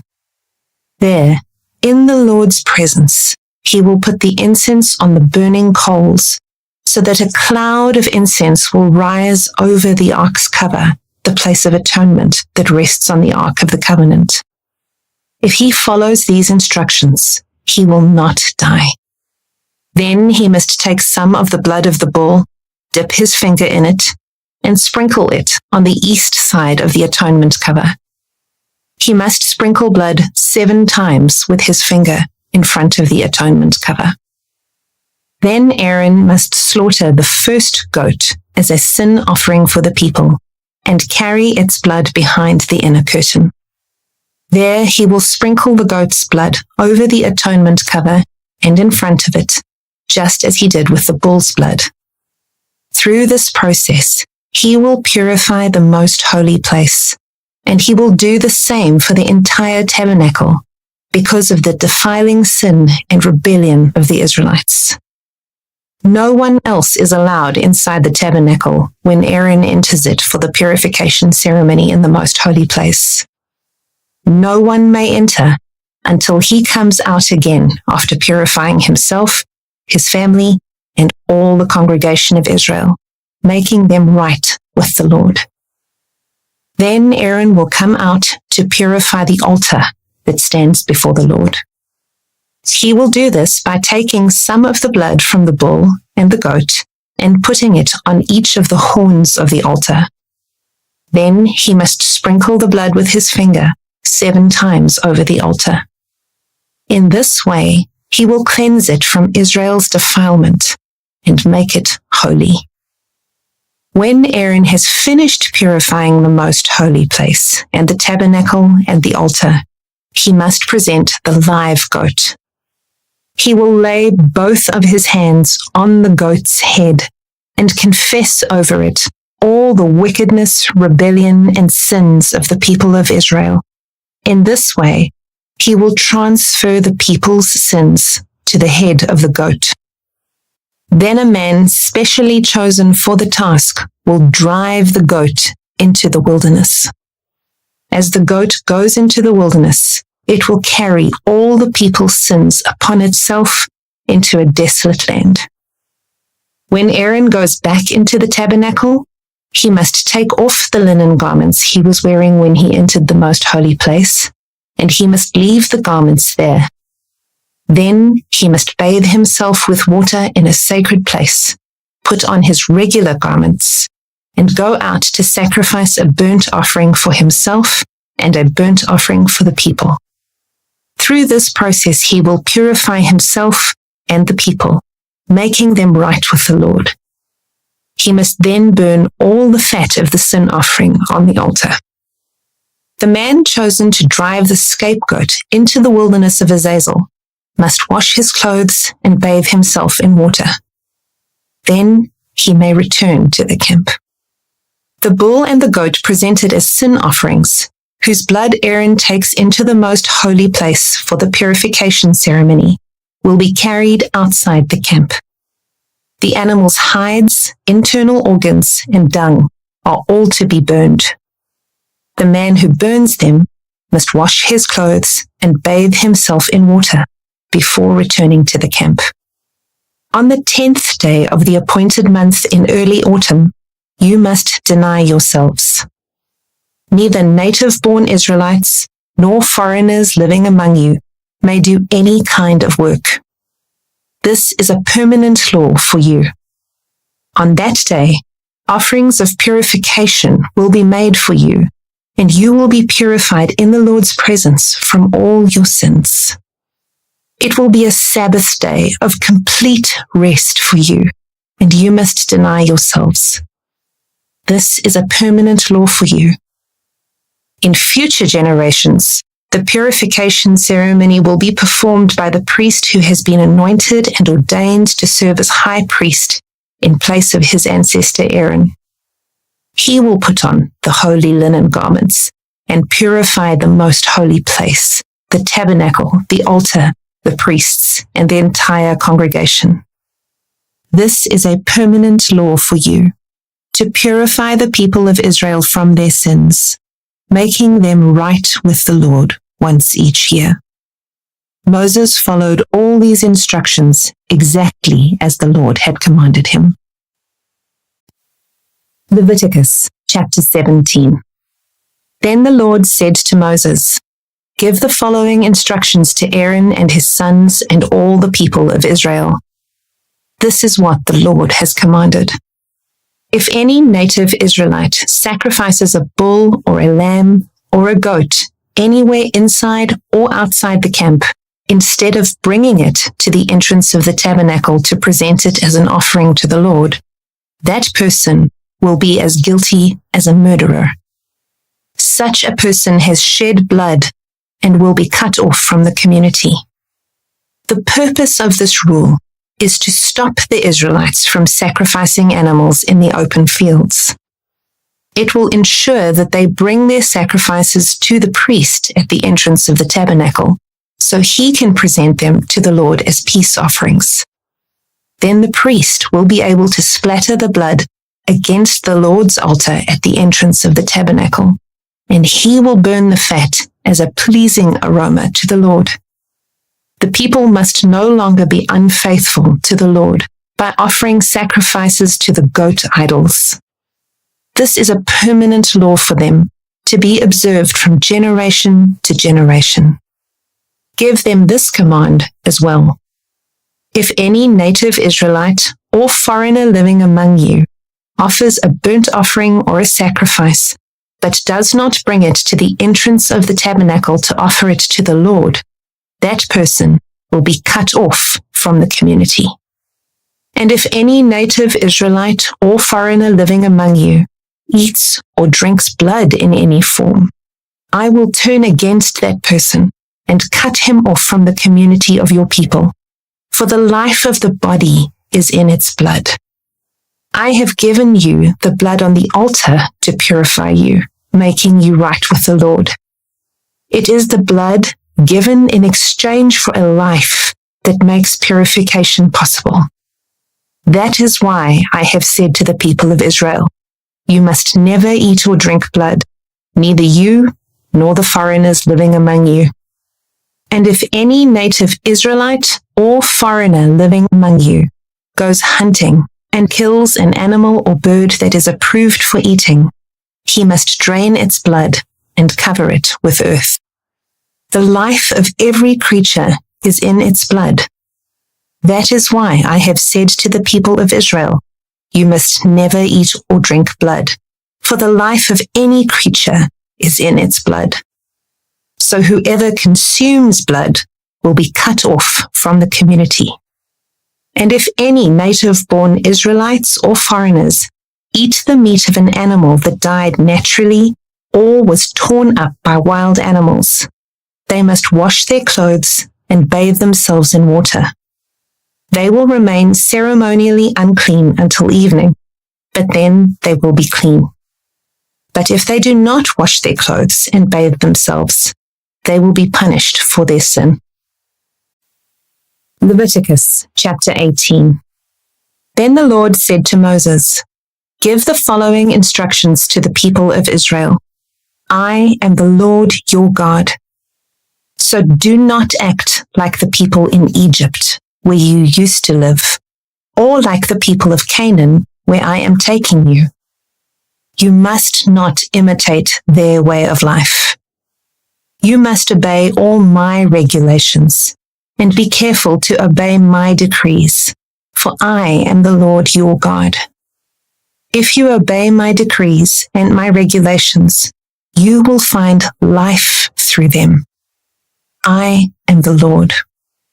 You must never have sexual relations with a close relative, for I am the Lord. Do not violate your father by having sexual relations with your mother. She is your mother. You must not have sexual relations with her. Do not have sexual relations with any of your father's wives, for this would violate your father. Do not have sexual relations with your sister or half-sister, whether she is your father's daughter or your mother's daughter, whether she was born into your household or someone else's. Do not have sexual relations with your granddaughter, whether she is your son's daughter or your daughter's daughter, for this would violate yourself. Do not have sexual relations with your stepsister, the daughter of any of your father's wives, for she is your sister. Do not have sexual relations with your father's sister, for she is your father's close relative. Do not have sexual relations with your mother's sister, for she is your mother's close relative. Do not violate your uncle, your father's brother, by having sexual relations with his wife, for she is your aunt. Do not have sexual relations with your daughter-in-law. She is your son's wife, so you must not have sexual relations with her. Do not have sexual relations with your brother's wife, for this would violate your brother. Do not have sexual relations with both a woman and her daughter. And do not take her granddaughter, whether her son's daughter or her daughter's daughter, and have sexual relations with her. They are close relatives, and this would be a wicked act. While your wife is living, do not marry her sister and have sexual relations with her, for they would be rivals. Do not have sexual relations with a woman during her period of menstrual impurity. Do not defile yourself by having sexual intercourse with your neighbor's wife. Do not permit any of your children to be offered as a sacrifice to Moloch, for you must not bring shame on the name of your God. I am the Lord. Do not practice homosexuality, having sex with another man as with a woman. It is a detestable sin. A man must not defile himself by having sex with an animal, and a woman must not offer herself to a male animal to have intercourse with it. This is a perverse act. Do not defile yourselves in any of these ways, for the people I am driving out before you have defiled themselves in all these ways. Because the entire land has become defiled, I am punishing the people who live there. I will cause the land to vomit them out. You must obey all my decrees and regulations. You must not commit any of these detestable sins. This applies both to native-born Israelites and to the foreigners living among you. All these detestable activities are practiced by the people of the land where I am taking you, and this is how the land has become defiled. So do not defile the land and give it a reason to vomit you out, as it will vomit out the people who live there now. Whoever commits any of these detestable sins will be cut off from the community of Israel. So obey my instructions, and do not defile yourselves by committing any of these detestable practices that were committed by the people who lived in the land before you. I am the Lord your God. Leviticus chapter 19. The Lord also said to Moses, "Give the following instructions to the entire community of Israel. You must be holy, because I, the Lord your God, am holy. Each of you must show great respect for your mother and father, and you must always observe my Sabbath days of rest. I am the Lord your God. Do not put your trust in idols, or make metal images of gods for yourselves. I am the Lord your God. When you sacrifice a peace offering to the Lord, offer it properly, so you will be accepted by God. The sacrifice must be eaten on the same day you offer it, or on the next day. Whatever is left over until the third day must be completely burned up. If any of the sacrifice is eaten on the third day, it will be contaminated, and I will not accept it. Anyone who eats it on the third day will be punished for defiling what is holy to the Lord, and will be cut off from the community. When you harvest the crops of your land, do not harvest the grain along the edges of your fields, and do not pick up what the harvesters drop. It is the same with your grape crop. Do not strip every last bunch of grapes from the vines, and do not pick up the grapes that fall to the ground. Leave them for the poor and the foreigners living among you. I am the Lord your God. Do not steal. Do not deceive or cheat one another. Do not bring shame on the name of your God by using it to swear falsely. I am the Lord. Do not defraud or rob your neighbor. Do not make your hired workers wait until the next day to receive their pay. Do not insult the deaf or cause the blind to stumble. You must fear your God.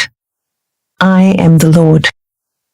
Do not twist justice in legal matters by favoring the poor or being partial to the rich and powerful. Always judge people fairly. Do not spread slanderous gossip among your people. Do not stand idly by when your neighbor's life is threatened. I am the Lord. Do not nurse hatred in your heart for any of your relatives.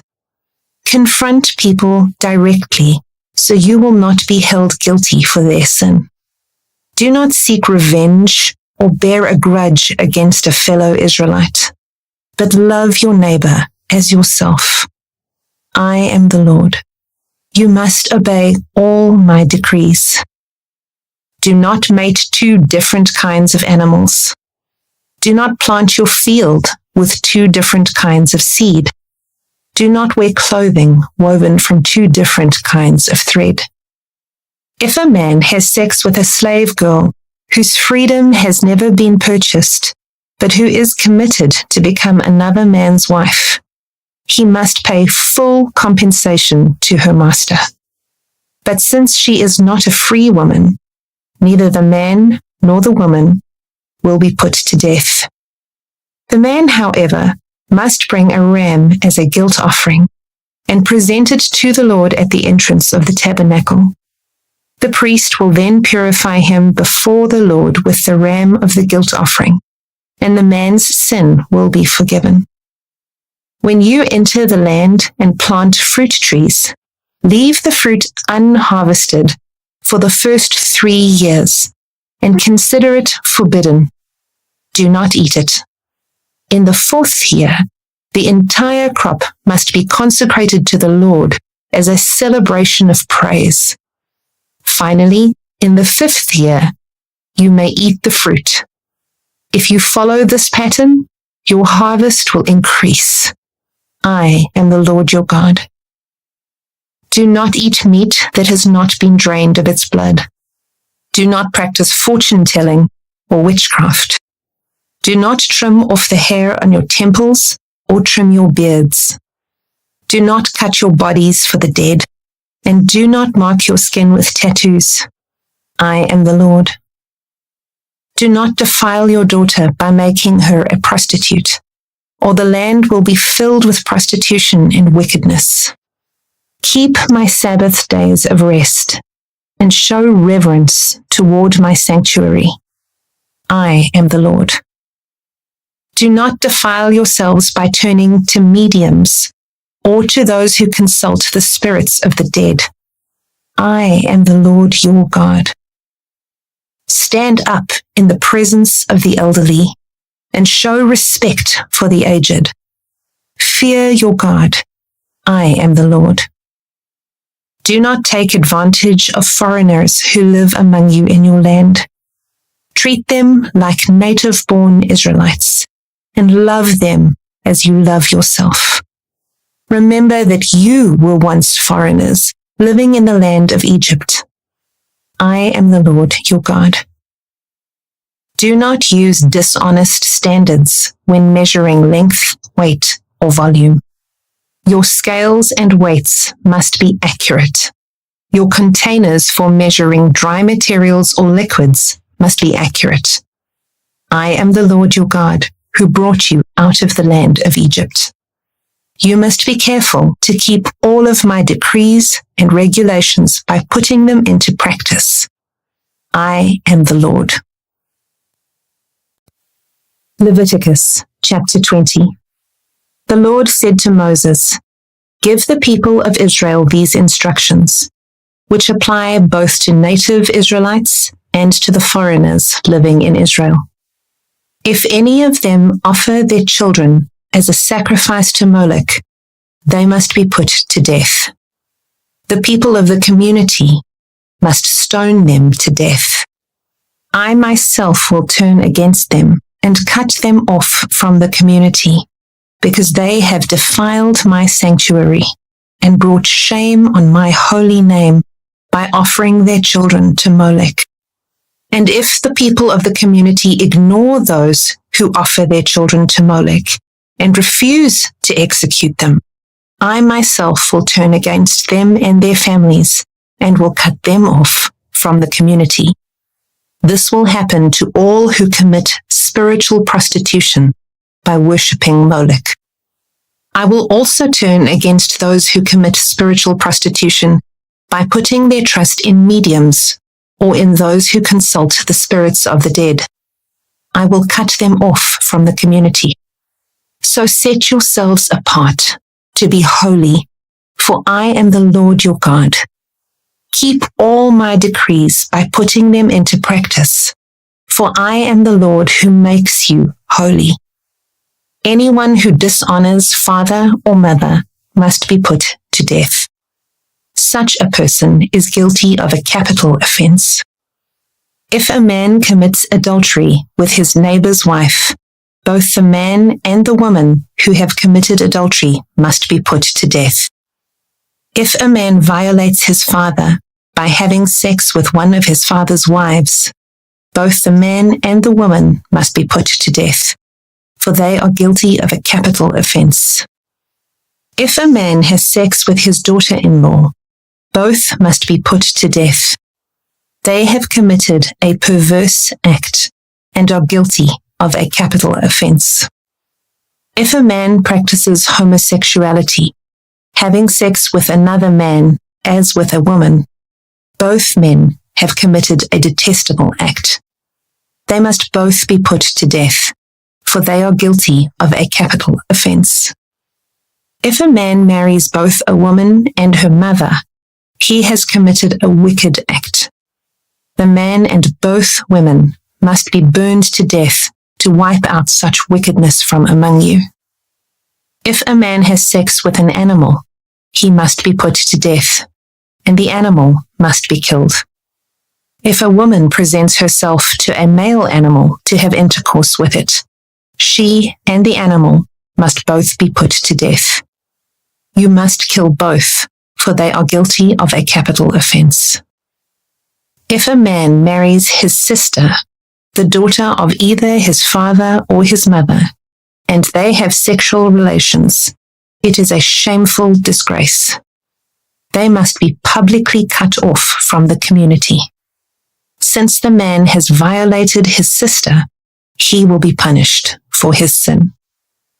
If a man has sexual relations with a woman during her menstrual period, both of them must be cut off from the community, for together they have exposed the source of her blood flow. Do not have sexual relations with your aunt, whether your mother's sister or your father's sister. This would dishonor a close relative. Both parties are guilty and will be punished for their sin. If a man has sex with his uncle's wife, he has violated his uncle. Both the man and woman will be punished for their sin, and they will die childless. If a man marries his brother's wife, it is an act of impurity. He has violated his brother, and the guilty couple will remain childless. You must keep all my decrees and regulations by putting them into practice. Otherwise, the land to which I am bringing you as your new home will vomit you out. Do not live according to the customs of the people I am driving out before you. It is because they do these shameful things that I detest them. But I have promised you, you will possess their land, because I will give it to you as your possession, a land flowing with milk and honey. I am the Lord your God, who has set you apart from all other people. You must therefore make a distinction between ceremonially clean and unclean animals, and between clean and unclean birds.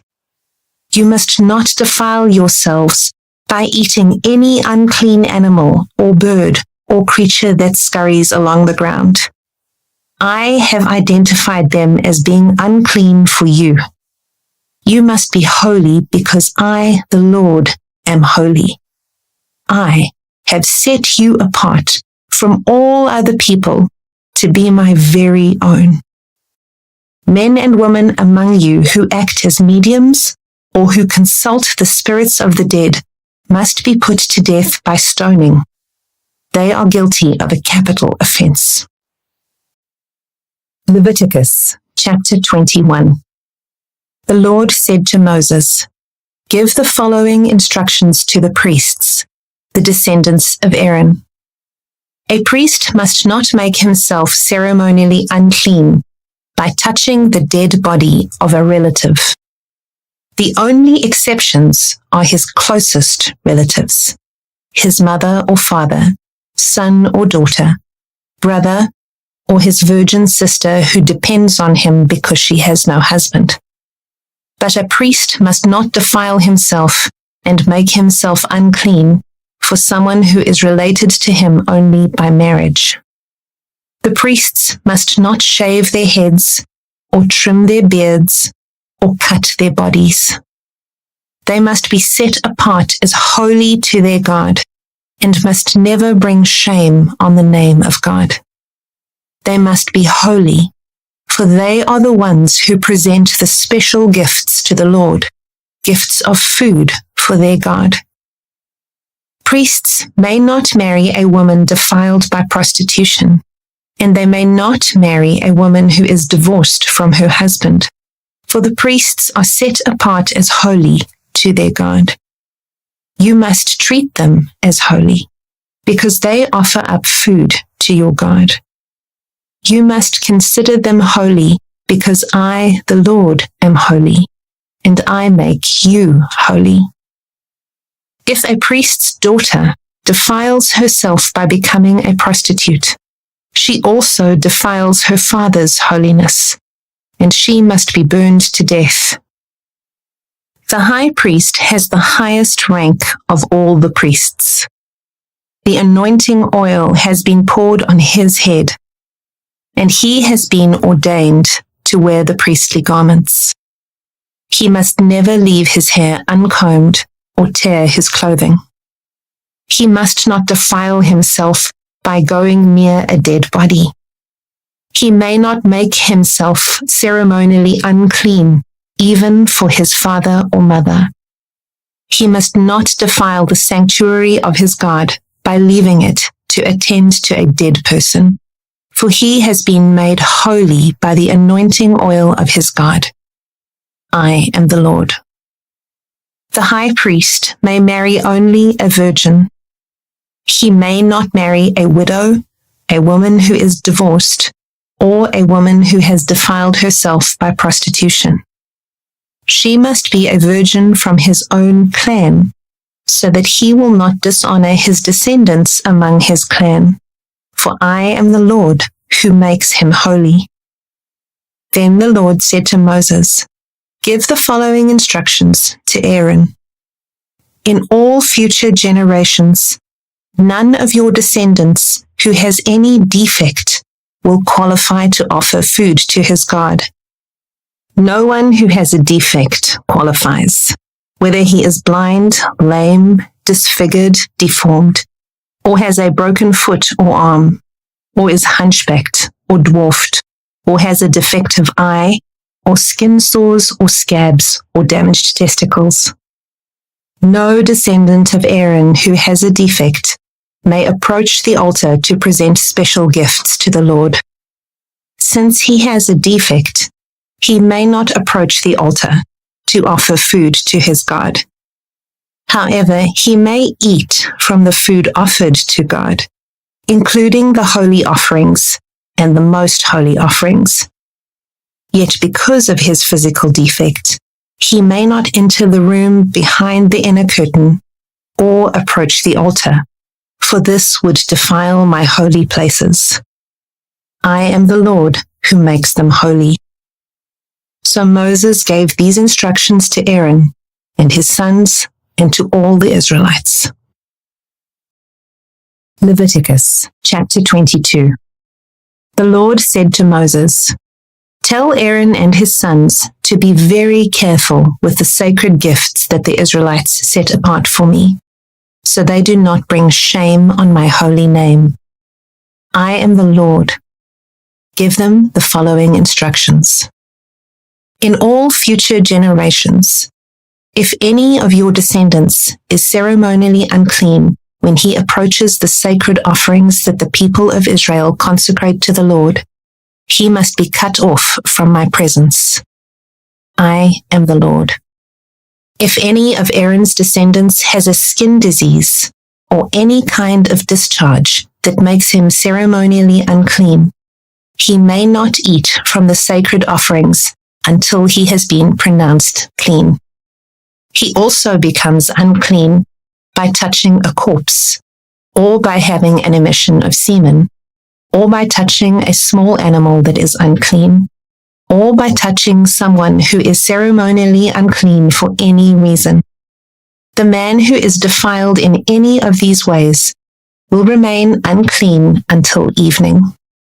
He may not eat from the sacred offerings until he has bathed himself in water. When the sun goes down, he will be ceremonially clean again, and may eat from the sacred offerings, for this is his food. He may not eat an animal that has died a natural death or has been torn apart by wild animals, for this would defile him. I am the Lord. The priests must follow my instructions carefully, otherwise they will be punished for their sin and will die for violating my instructions.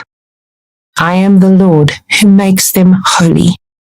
No one outside a priest's family may eat the sacred offerings. Even guests and hired workers in a priest's home are not allowed to eat them. However, if the priest buys a slave for himself, the slave may eat from the sacred offerings. And if his slaves have children, they also may share his food. If a priest's daughter marries someone outside the priestly family, she may no longer eat the sacred offerings. But if she becomes a widow or is divorced and has no children to support her, and she returns to live in her father's home as in her youth, she may eat her father's food again. Otherwise, no one outside a priest's family may eat the sacred offerings. Any such person who eats the sacred offerings without realizing it must pay the priest for the amount eaten, plus an additional 20%. The priests must not let the Israelites defile the sacred offerings brought to the Lord by allowing unauthorized people to eat them. This would bring guilt upon them and require them to pay compensation. I am the Lord who makes them holy. And the Lord said to Moses, "Give Aaron and his sons and all the Israelites these instructions, which apply both to native Israelites and to the foreigners living among you. If you present a gift as a burnt offering to the Lord, whether it is to fulfill a vow or is a voluntary offering, you will be accepted only if your offering is a male animal with no defects. It may be a bull, a ram, or a male goat. Do not present an animal with defects, because the Lord will not accept it on your behalf. If you present a peace offering to the Lord from the herd or the flock, whether it is to fulfill a vow or is a voluntary offering, you must offer a perfect animal. It may have no defect of any kind. You must not offer an animal that is blind, crippled, or injured, or that has a wart, a skin sore, or scabs. Such animals must never be offered on the altar as special gifts to the Lord. If a bull or lamb has a leg that is too long or too short, it may be offered as a voluntary offering, but it may not be offered to fulfill a vow. If an animal has damaged testicles or is castrated, you may not offer it to the Lord. You must never do this in your own land, and you must not accept such an animal from foreigners and then offer it as a sacrifice to your God. Such animals will not be accepted on your behalf, for they are mutilated or defective. And the Lord said to Moses, "When a calf or lamb or goat is born, it must be left with its mother for 7 days. From the 8th day on, it will be acceptable as a special gift to the Lord. But you must not slaughter a mother animal and her offspring on the same day, whether from the herd or the flock. When you bring a thanksgiving offering to the Lord, sacrifice it properly, so you will be accepted. Eat the entire sacrificial animal on the day it is presented. Do not leave any of it until the next morning. I am the Lord. You must faithfully keep all my commands by putting them into practice, for I am the Lord. Do not bring shame on my holy name, for I will display my holiness among the people of Israel. I am the Lord who makes you holy. It was I who rescued you from the land of Egypt, that I might be your God. I am the Lord." Leviticus chapter 23. The Lord said to Moses, "Give the following instructions to the people of Israel. These are the Lord's appointed festivals, which you are to proclaim as official days for holy assembly. You have 6 days each week for your ordinary work, but the 7th day is a Sabbath day of complete rest, an official day for holy assembly. It is the Lord's Sabbath day, and it must be observed wherever you live. In addition to the Sabbath, these are the Lord's appointed festivals, the official days for holy assembly that are to be celebrated at their proper times each year. The Lord's Passover begins at sundown on the 14th day of the first month. On the next day, the 15th day of the month, you must begin celebrating the festival of unleavened bread. This festival to the Lord continues for 7 days, and during that time, the bread you eat must be made without yeast. On the first day of the festival, all the people must stop their ordinary work and observe an official day for holy assembly. For 7 days, you must present special gifts to the Lord. On the seventh day, the people must again stop all their ordinary work to observe an official day for holy assembly. Then the Lord said to Moses, "Give the following instructions to the people of Israel. When you enter the land I am giving you, and you harvest its first crops, bring the priest a bundle of grain from the first cutting of your grain harvest. On the day after the Sabbath, the priest will lift it up before the Lord, so it may be accepted on your behalf. On that same day, you must sacrifice a 1-year-old male lamb with no defects as a burnt offering to the Lord. With it, you must present a grain offering consisting of 4 quarts of choice flour moistened with olive oil. It will be a special gift, a pleasing aroma to the Lord. You must also offer 1 quart of wine as a liquid offering. Do not eat any bread or roasted grain or fresh kernels on that day until you bring this offering to your God. This is a permanent law for you, and it must be observed from generation to generation wherever you live. From the day after the Sabbath, the day you bring the bundle of grain to be lifted up as a special offering, count off 7 full weeks. Keep counting until the day after the 7th Sabbath, 50 days later. Then present an offering of new grain to the Lord. From wherever you live, bring 2 loaves of bread to be lifted up before the Lord as a special offering. Make these loaves from 4 quarts of choice flour and bake them with yeast. They will be an offering to the Lord from the first of your crops. Along with the bread, present 7 1-year-old male lambs with no defects, 1 young bull, and 2 rams as burnt offerings to the Lord. These burnt offerings, together with the grain offerings and liquid offerings, will be a special gift, a pleasing aroma to the Lord. Then you must offer 1 male goat as a sin offering, and 2 1-year-old male lambs as a peace offering. The priest will lift up the 2 lambs as a special offering to the Lord, together with the loaves representing the first of your crops. These offerings, which are holy to the Lord, belong to the priests. That same day will be proclaimed an official day for holy assembly, a day on which you do no ordinary work.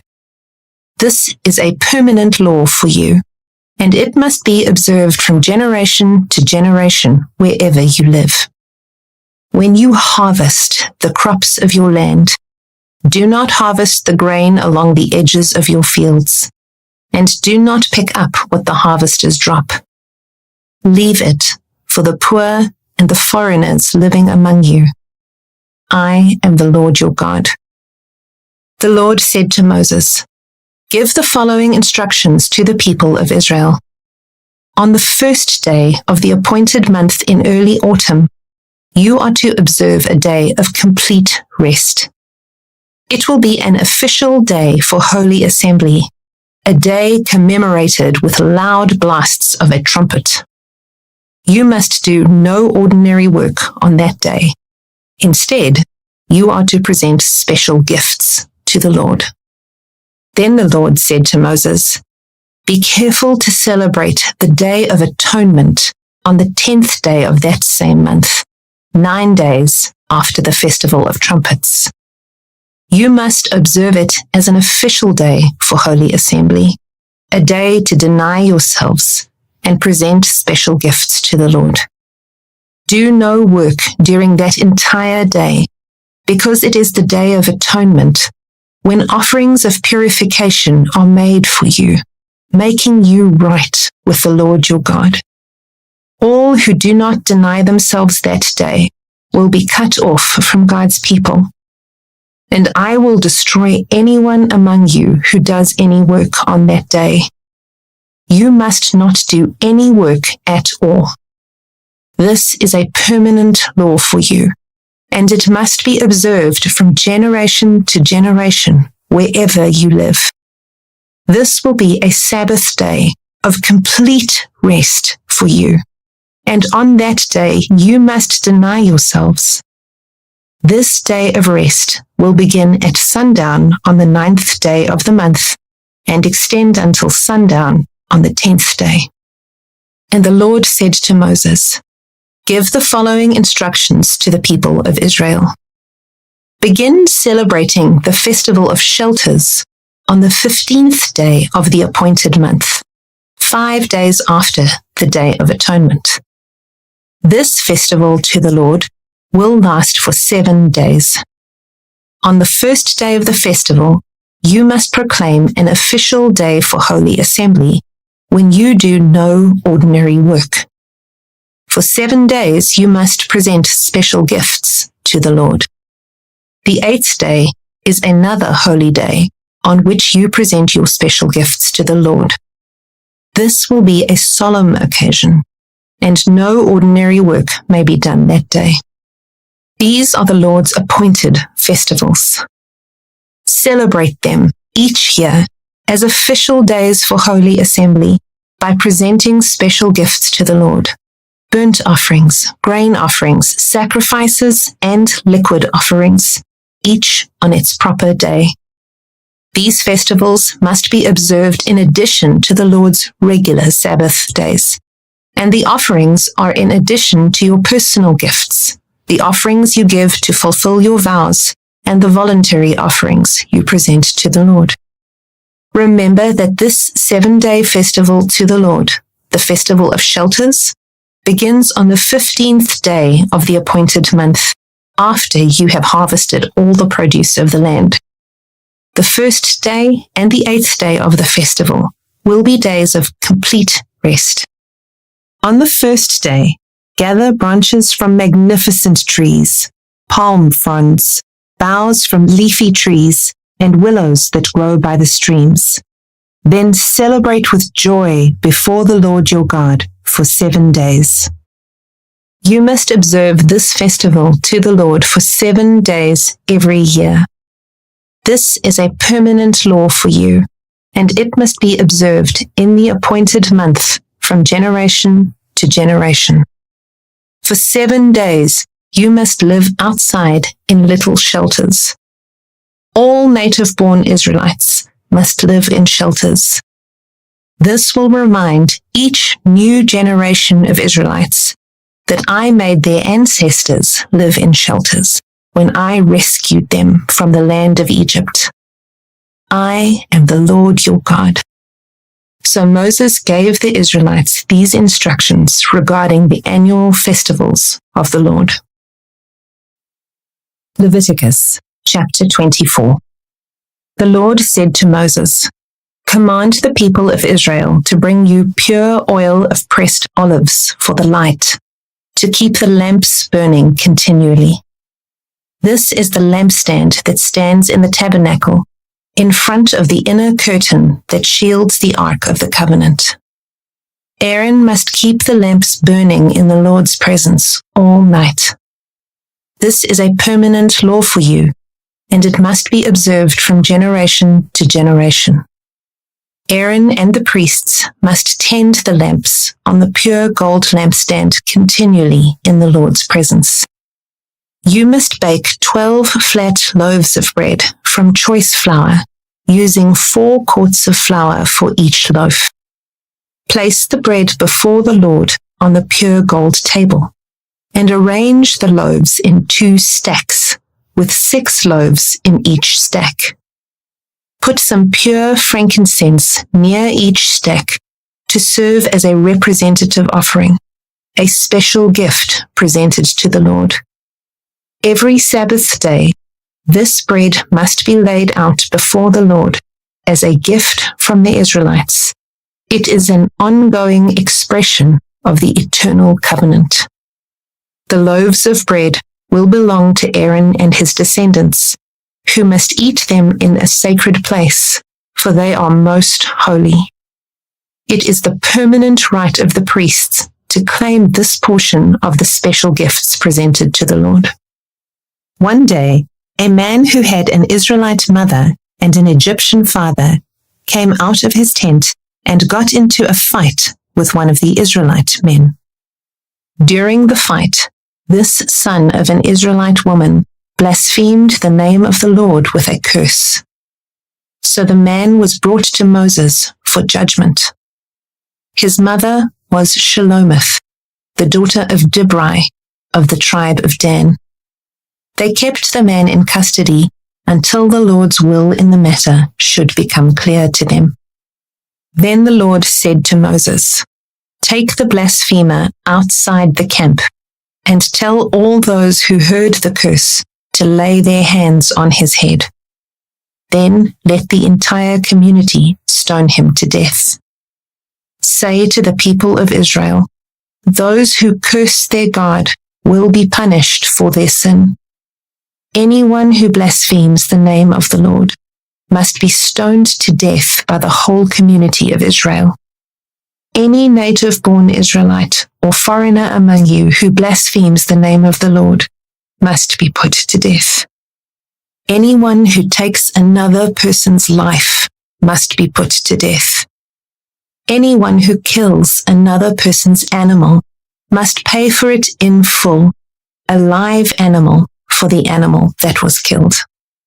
Anyone who injures another person must be dealt with according to the injury inflicted, a fracture for a fracture, an eye for an eye, a tooth for a tooth. Whatever anyone does to injure another person must be paid back in kind. Whoever kills an animal must pay for it in full, but whoever kills another person must be put to death. This same standard applies both to native-born Israelites and to the foreigners living among you. I am the Lord your God." After Moses gave all these instructions to the Israelites, they took the blasphemer outside the camp and stoned him to death. The Israelites did just as the Lord had commanded Moses. Leviticus chapter 25. While Moses was on Mount Sinai, the Lord said to him, "Give the following instructions to the people of Israel. When you have entered the land I am giving you, the land itself must observe a Sabbath rest before the Lord every 7th year. For 6 years you may plant your fields and prune your vineyards and harvest your crops. But during the 7th year, the land must have a Sabbath year of complete rest. It is the Lord's Sabbath. Do not plant your fields or prune your vineyards during that year. And don't store away the crops that grow on their own or gather the grapes from your unpruned vines. The land must have a year of complete rest. But you may eat whatever the land produces on its own during its Sabbath. This applies to you, your male and female servants, your hired workers, and the temporary residents who live with you. Your livestock and the wild animals in your land will also be allowed to eat what the land produces. In addition, you must count off 7 Sabbath years, 7 sets of 7 years, adding up to 49 years in all. Then, on the Day of Atonement in the 50th year, blow the ram's horn loud and long throughout the land. Set this year apart as holy, a time to proclaim freedom throughout the land for all who live there. It will be a jubilee year for you, when each of you may return to the land that belonged to your ancestors and return to your own clan. This 50th year will be a jubilee for you. During that year, you must not plant your fields or store away any of the crops that grow on their own, and don't gather the grapes from your unpruned vines. It will be a jubilee year for you, and you must keep it holy. but you may eat whatever the land produces on its own. In the year of Jubilee, each of you may return to the land that belonged to your ancestors. When you make an agreement with your neighbor to buy or sell property, you must not take advantage of each other. When you buy land from your neighbor, the price you pay must be based on the number of years since the last Jubilee. The seller must set the price by taking into account the number of years remaining until the next year of Jubilee. The more years until the next Jubilee, the higher the price. The fewer years, the lower the price. After all, the person selling the land is actually selling you a certain number of harvests. Show your fear of God by not taking advantage of each other. I am the Lord your God. If you want to live securely in the land, follow my decrees and obey my regulations. Then the land will yield large crops, and you will eat your fill and live securely in it. But you might ask, what will we eat during the 7th year, since we are not allowed to plant or harvest crops that year? Be assured that I will send my blessing for you in the 6th year, so the land will produce a crop large enough for 3 years. When you plant your fields in the 8th year, you will still be eating from the large crop of the 6th year. In fact, you will still be eating from that large crop when the new crop is harvested in the 9th year.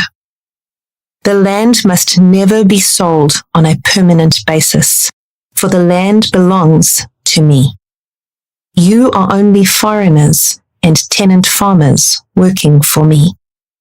With every purchase of land, you must grant the seller the right to buy it back.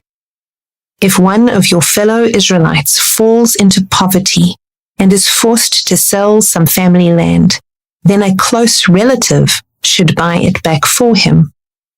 If there is no close relative to buy the land, but the person who sold it gets enough money to buy it back, he then has the right to redeem it from the one who bought it. The price of the land will be discounted according to the number of years until the next year of Jubilee. In this way, the original owner can then return to the land. But if the original owner cannot afford to buy back the land, it will remain with the new owner until the next year of Jubilee. In the Jubilee year, the land must be returned to the original owners so they can return to their family land. Anyone who sells a house inside a walled town has the right to buy it back for a full year after its sale. During that year, the seller retains the right to buy it back. But if it is not bought back within a year, the sale of the house within the walled town cannot be reversed. It will become the permanent property of the buyer. It will not be returned to the original owner in the year of Jubilee. But a house in a village, a settlement without fortified walls, will be treated like property in the countryside. Such a house may be bought back at any time, and it must be returned to the original owner in the year of Jubilee. The Levites always have the right to buy back a house they have sold within the towns allotted to them. And any property that is sold by the Levites, all houses within the Levitical towns, must be returned in the year of Jubilee. After all, the houses in the towns reserved for the Levites are the only property they own in all Israel. The open pasture land around the Levitical towns may never be sold. It is their permanent possession. If one of your fellow Israelites falls into poverty and cannot support himself, support him as you would a foreigner or a temporary resident, and allow him to live with you. Do not charge interest or make a profit at his expense. Instead, show your fear of God by letting him live with you as your relative. Remember, do not charge interest on money you lend him, or make a profit on food you sell him. I am the Lord your God, who brought you out of the land of Egypt to give you the land of Canaan and to be your God. If one of your fellow Israelites falls into poverty and is forced to sell himself to you, do not treat him as a slave. Treat him instead as a hired worker or as a temporary resident who lives with you, and he will serve you only until the year of Jubilee. At that time, he and his children will no longer be obligated to you, and they will return to their clans and go back to the land originally allotted to their ancestors. The people of Israel are my servants, whom I brought out of the land of Egypt, so they must never be sold as slaves. Show your fear of God by not treating them harshly. However, you may purchase male and female slaves from among the nations around you. You may also purchase the children of temporary residents who live among you, including those who have been born in your land. You may treat them as your property, passing them on to your children as a permanent inheritance. You may treat them as slaves, but you must never treat your fellow Israelites this way. Suppose a foreigner or temporary resident becomes rich while living among you. If any of your fellow Israelites fall into poverty and are forced to sell themselves to such a foreigner or to a member of his family, they still retain the right to be bought back, even after they have been purchased. They may be bought back by a brother, an uncle, or a cousin. In fact, anyone from the extended family may buy them back. They may also redeem themselves if they have prospered. They will negotiate the price of their freedom with the person who bought them. The price will be based on the number of years from the time they were sold until the next year of Jubilee, whatever it would cost to hire a worker for that period of time. If many years still remain until the Jubilee, they will repay the proper proportion of what they received when they sold themselves. If only a few years remain until the year of Jubilee, they will repay a small amount for their redemption. The foreigner must treat them as workers hired on a yearly basis. You must not allow a foreigner to treat any of your fellow Israelites harshly. If any Israelites have not been bought back by the time the year of Jubilee arrives, they and their children must be set free at that time. For the people of Israel belong to me. They are my servants, whom I brought out of the land of Egypt. I am the Lord your God. Leviticus chapter 26. Do not make idols, or set up carved images, or sacred pillars, or sculptured stones in your land, so you may worship them. I am the Lord your God. You must keep my Sabbath days of rest and show reverence for my sanctuary. I am the Lord. If you follow my decrees and are careful to obey my commands, I will send you the seasonal rains. The land will then yield its crops, and the trees of the field will produce their fruit. Your threshing season will overlap with the grape harvest, and your grape harvest will overlap with the season of planting grain. You will eat your fill and live securely in your own land. I will give you peace in the land, and you will be able to sleep with no cause for fear. I will rid the land of wild animals and keep your enemies out of your land. In fact, you will chase down your enemies and slaughter them with your swords. 5 of you will chase 100, and 100 of you will chase 10,000. All your enemies will fall beneath your sword.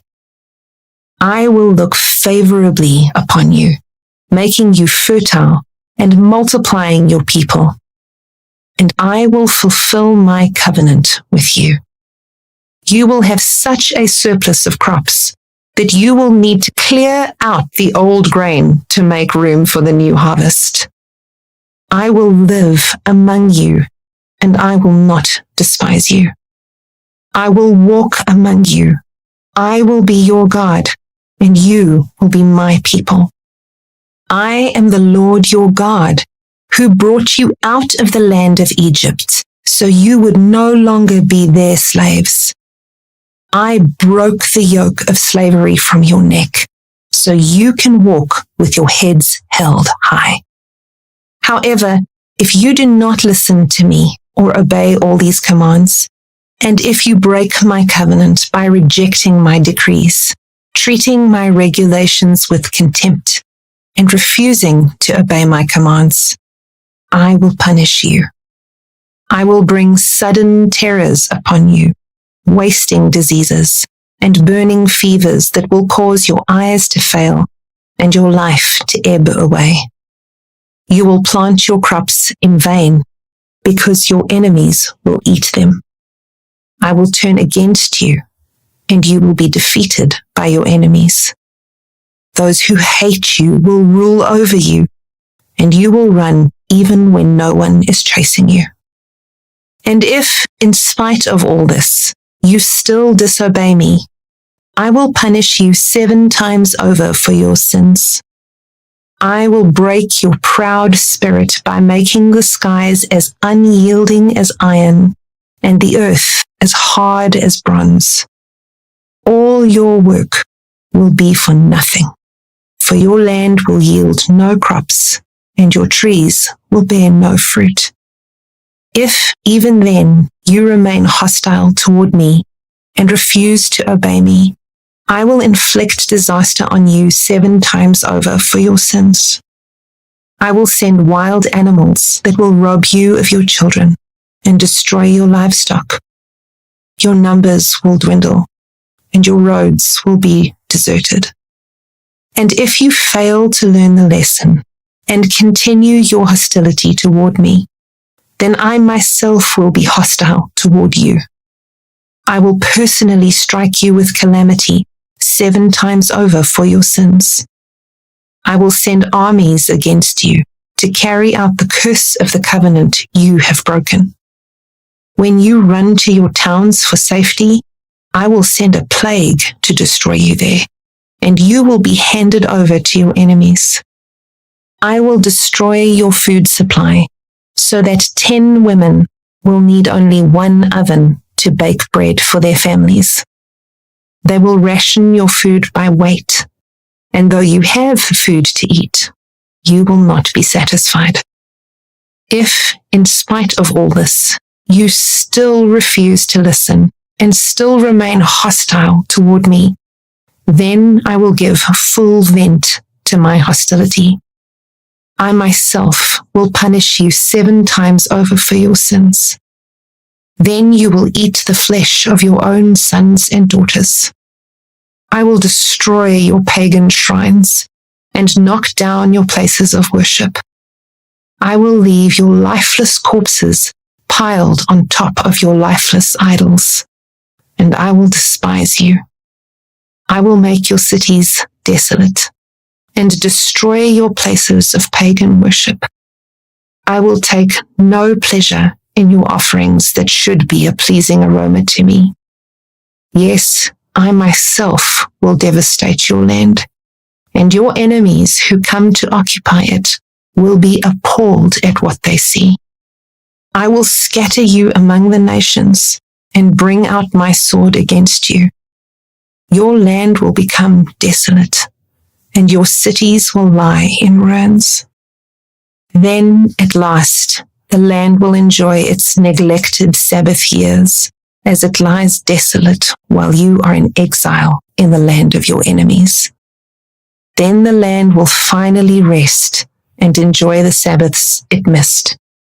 As long as the land lies in ruins, it will enjoy the rest you never allowed it to take every 7th year while you lived in it. And for those of you who survive, I will demoralize you in the land of your enemies. You will live in such fear that the sound of a leaf driven by the wind will send you fleeing. You will run as though fleeing from a sword, and you will fall even when no one pursues you. Though no one is chasing you, you will stumble over each other as though fleeing from a sword. You will have no power to stand up against your enemies. You will die among the foreign nations and be devoured in the land of your enemies. Those of you who survive will waste away in your enemies' lands because of their sins and the sins of their ancestors. But at last, my people will confess their sins and the sins of their ancestors for betraying me and being hostile toward me. When I have turned their hostility back on them and brought them to the land of their enemies, then at last their stubborn hearts will be humbled and they will pay for their sins. Then I will remember my covenant with Jacob and my covenant with Isaac and my covenant with Abraham, and I will remember the land. For the land must be abandoned to enjoy its years of Sabbath rest as it lies deserted. At last, the people will pay for their sins, for they have continually rejected my regulations and despised my decrees.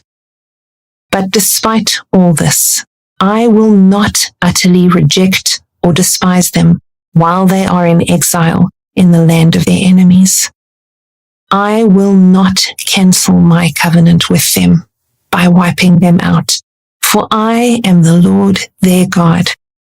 For their sakes, I will remember my ancient covenant with their ancestors, whom I brought out of the land of Egypt in the sight of all the nations, that I might be their God. I am the Lord. These are the decrees, regulations, and instructions that the Lord gave through Moses on Mount Sinai as evidence of the relationship between himself and the Israelites. Leviticus chapter 27. The Lord said to Moses, "Give the following instructions to the people of Israel.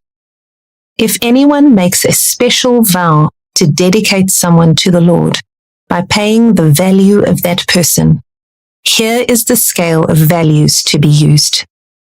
A man between the ages of 20 and 60 is valued at 50 shekels of silver, as measured by the sanctuary shekel. A woman of that age is valued at 30 shekels of silver.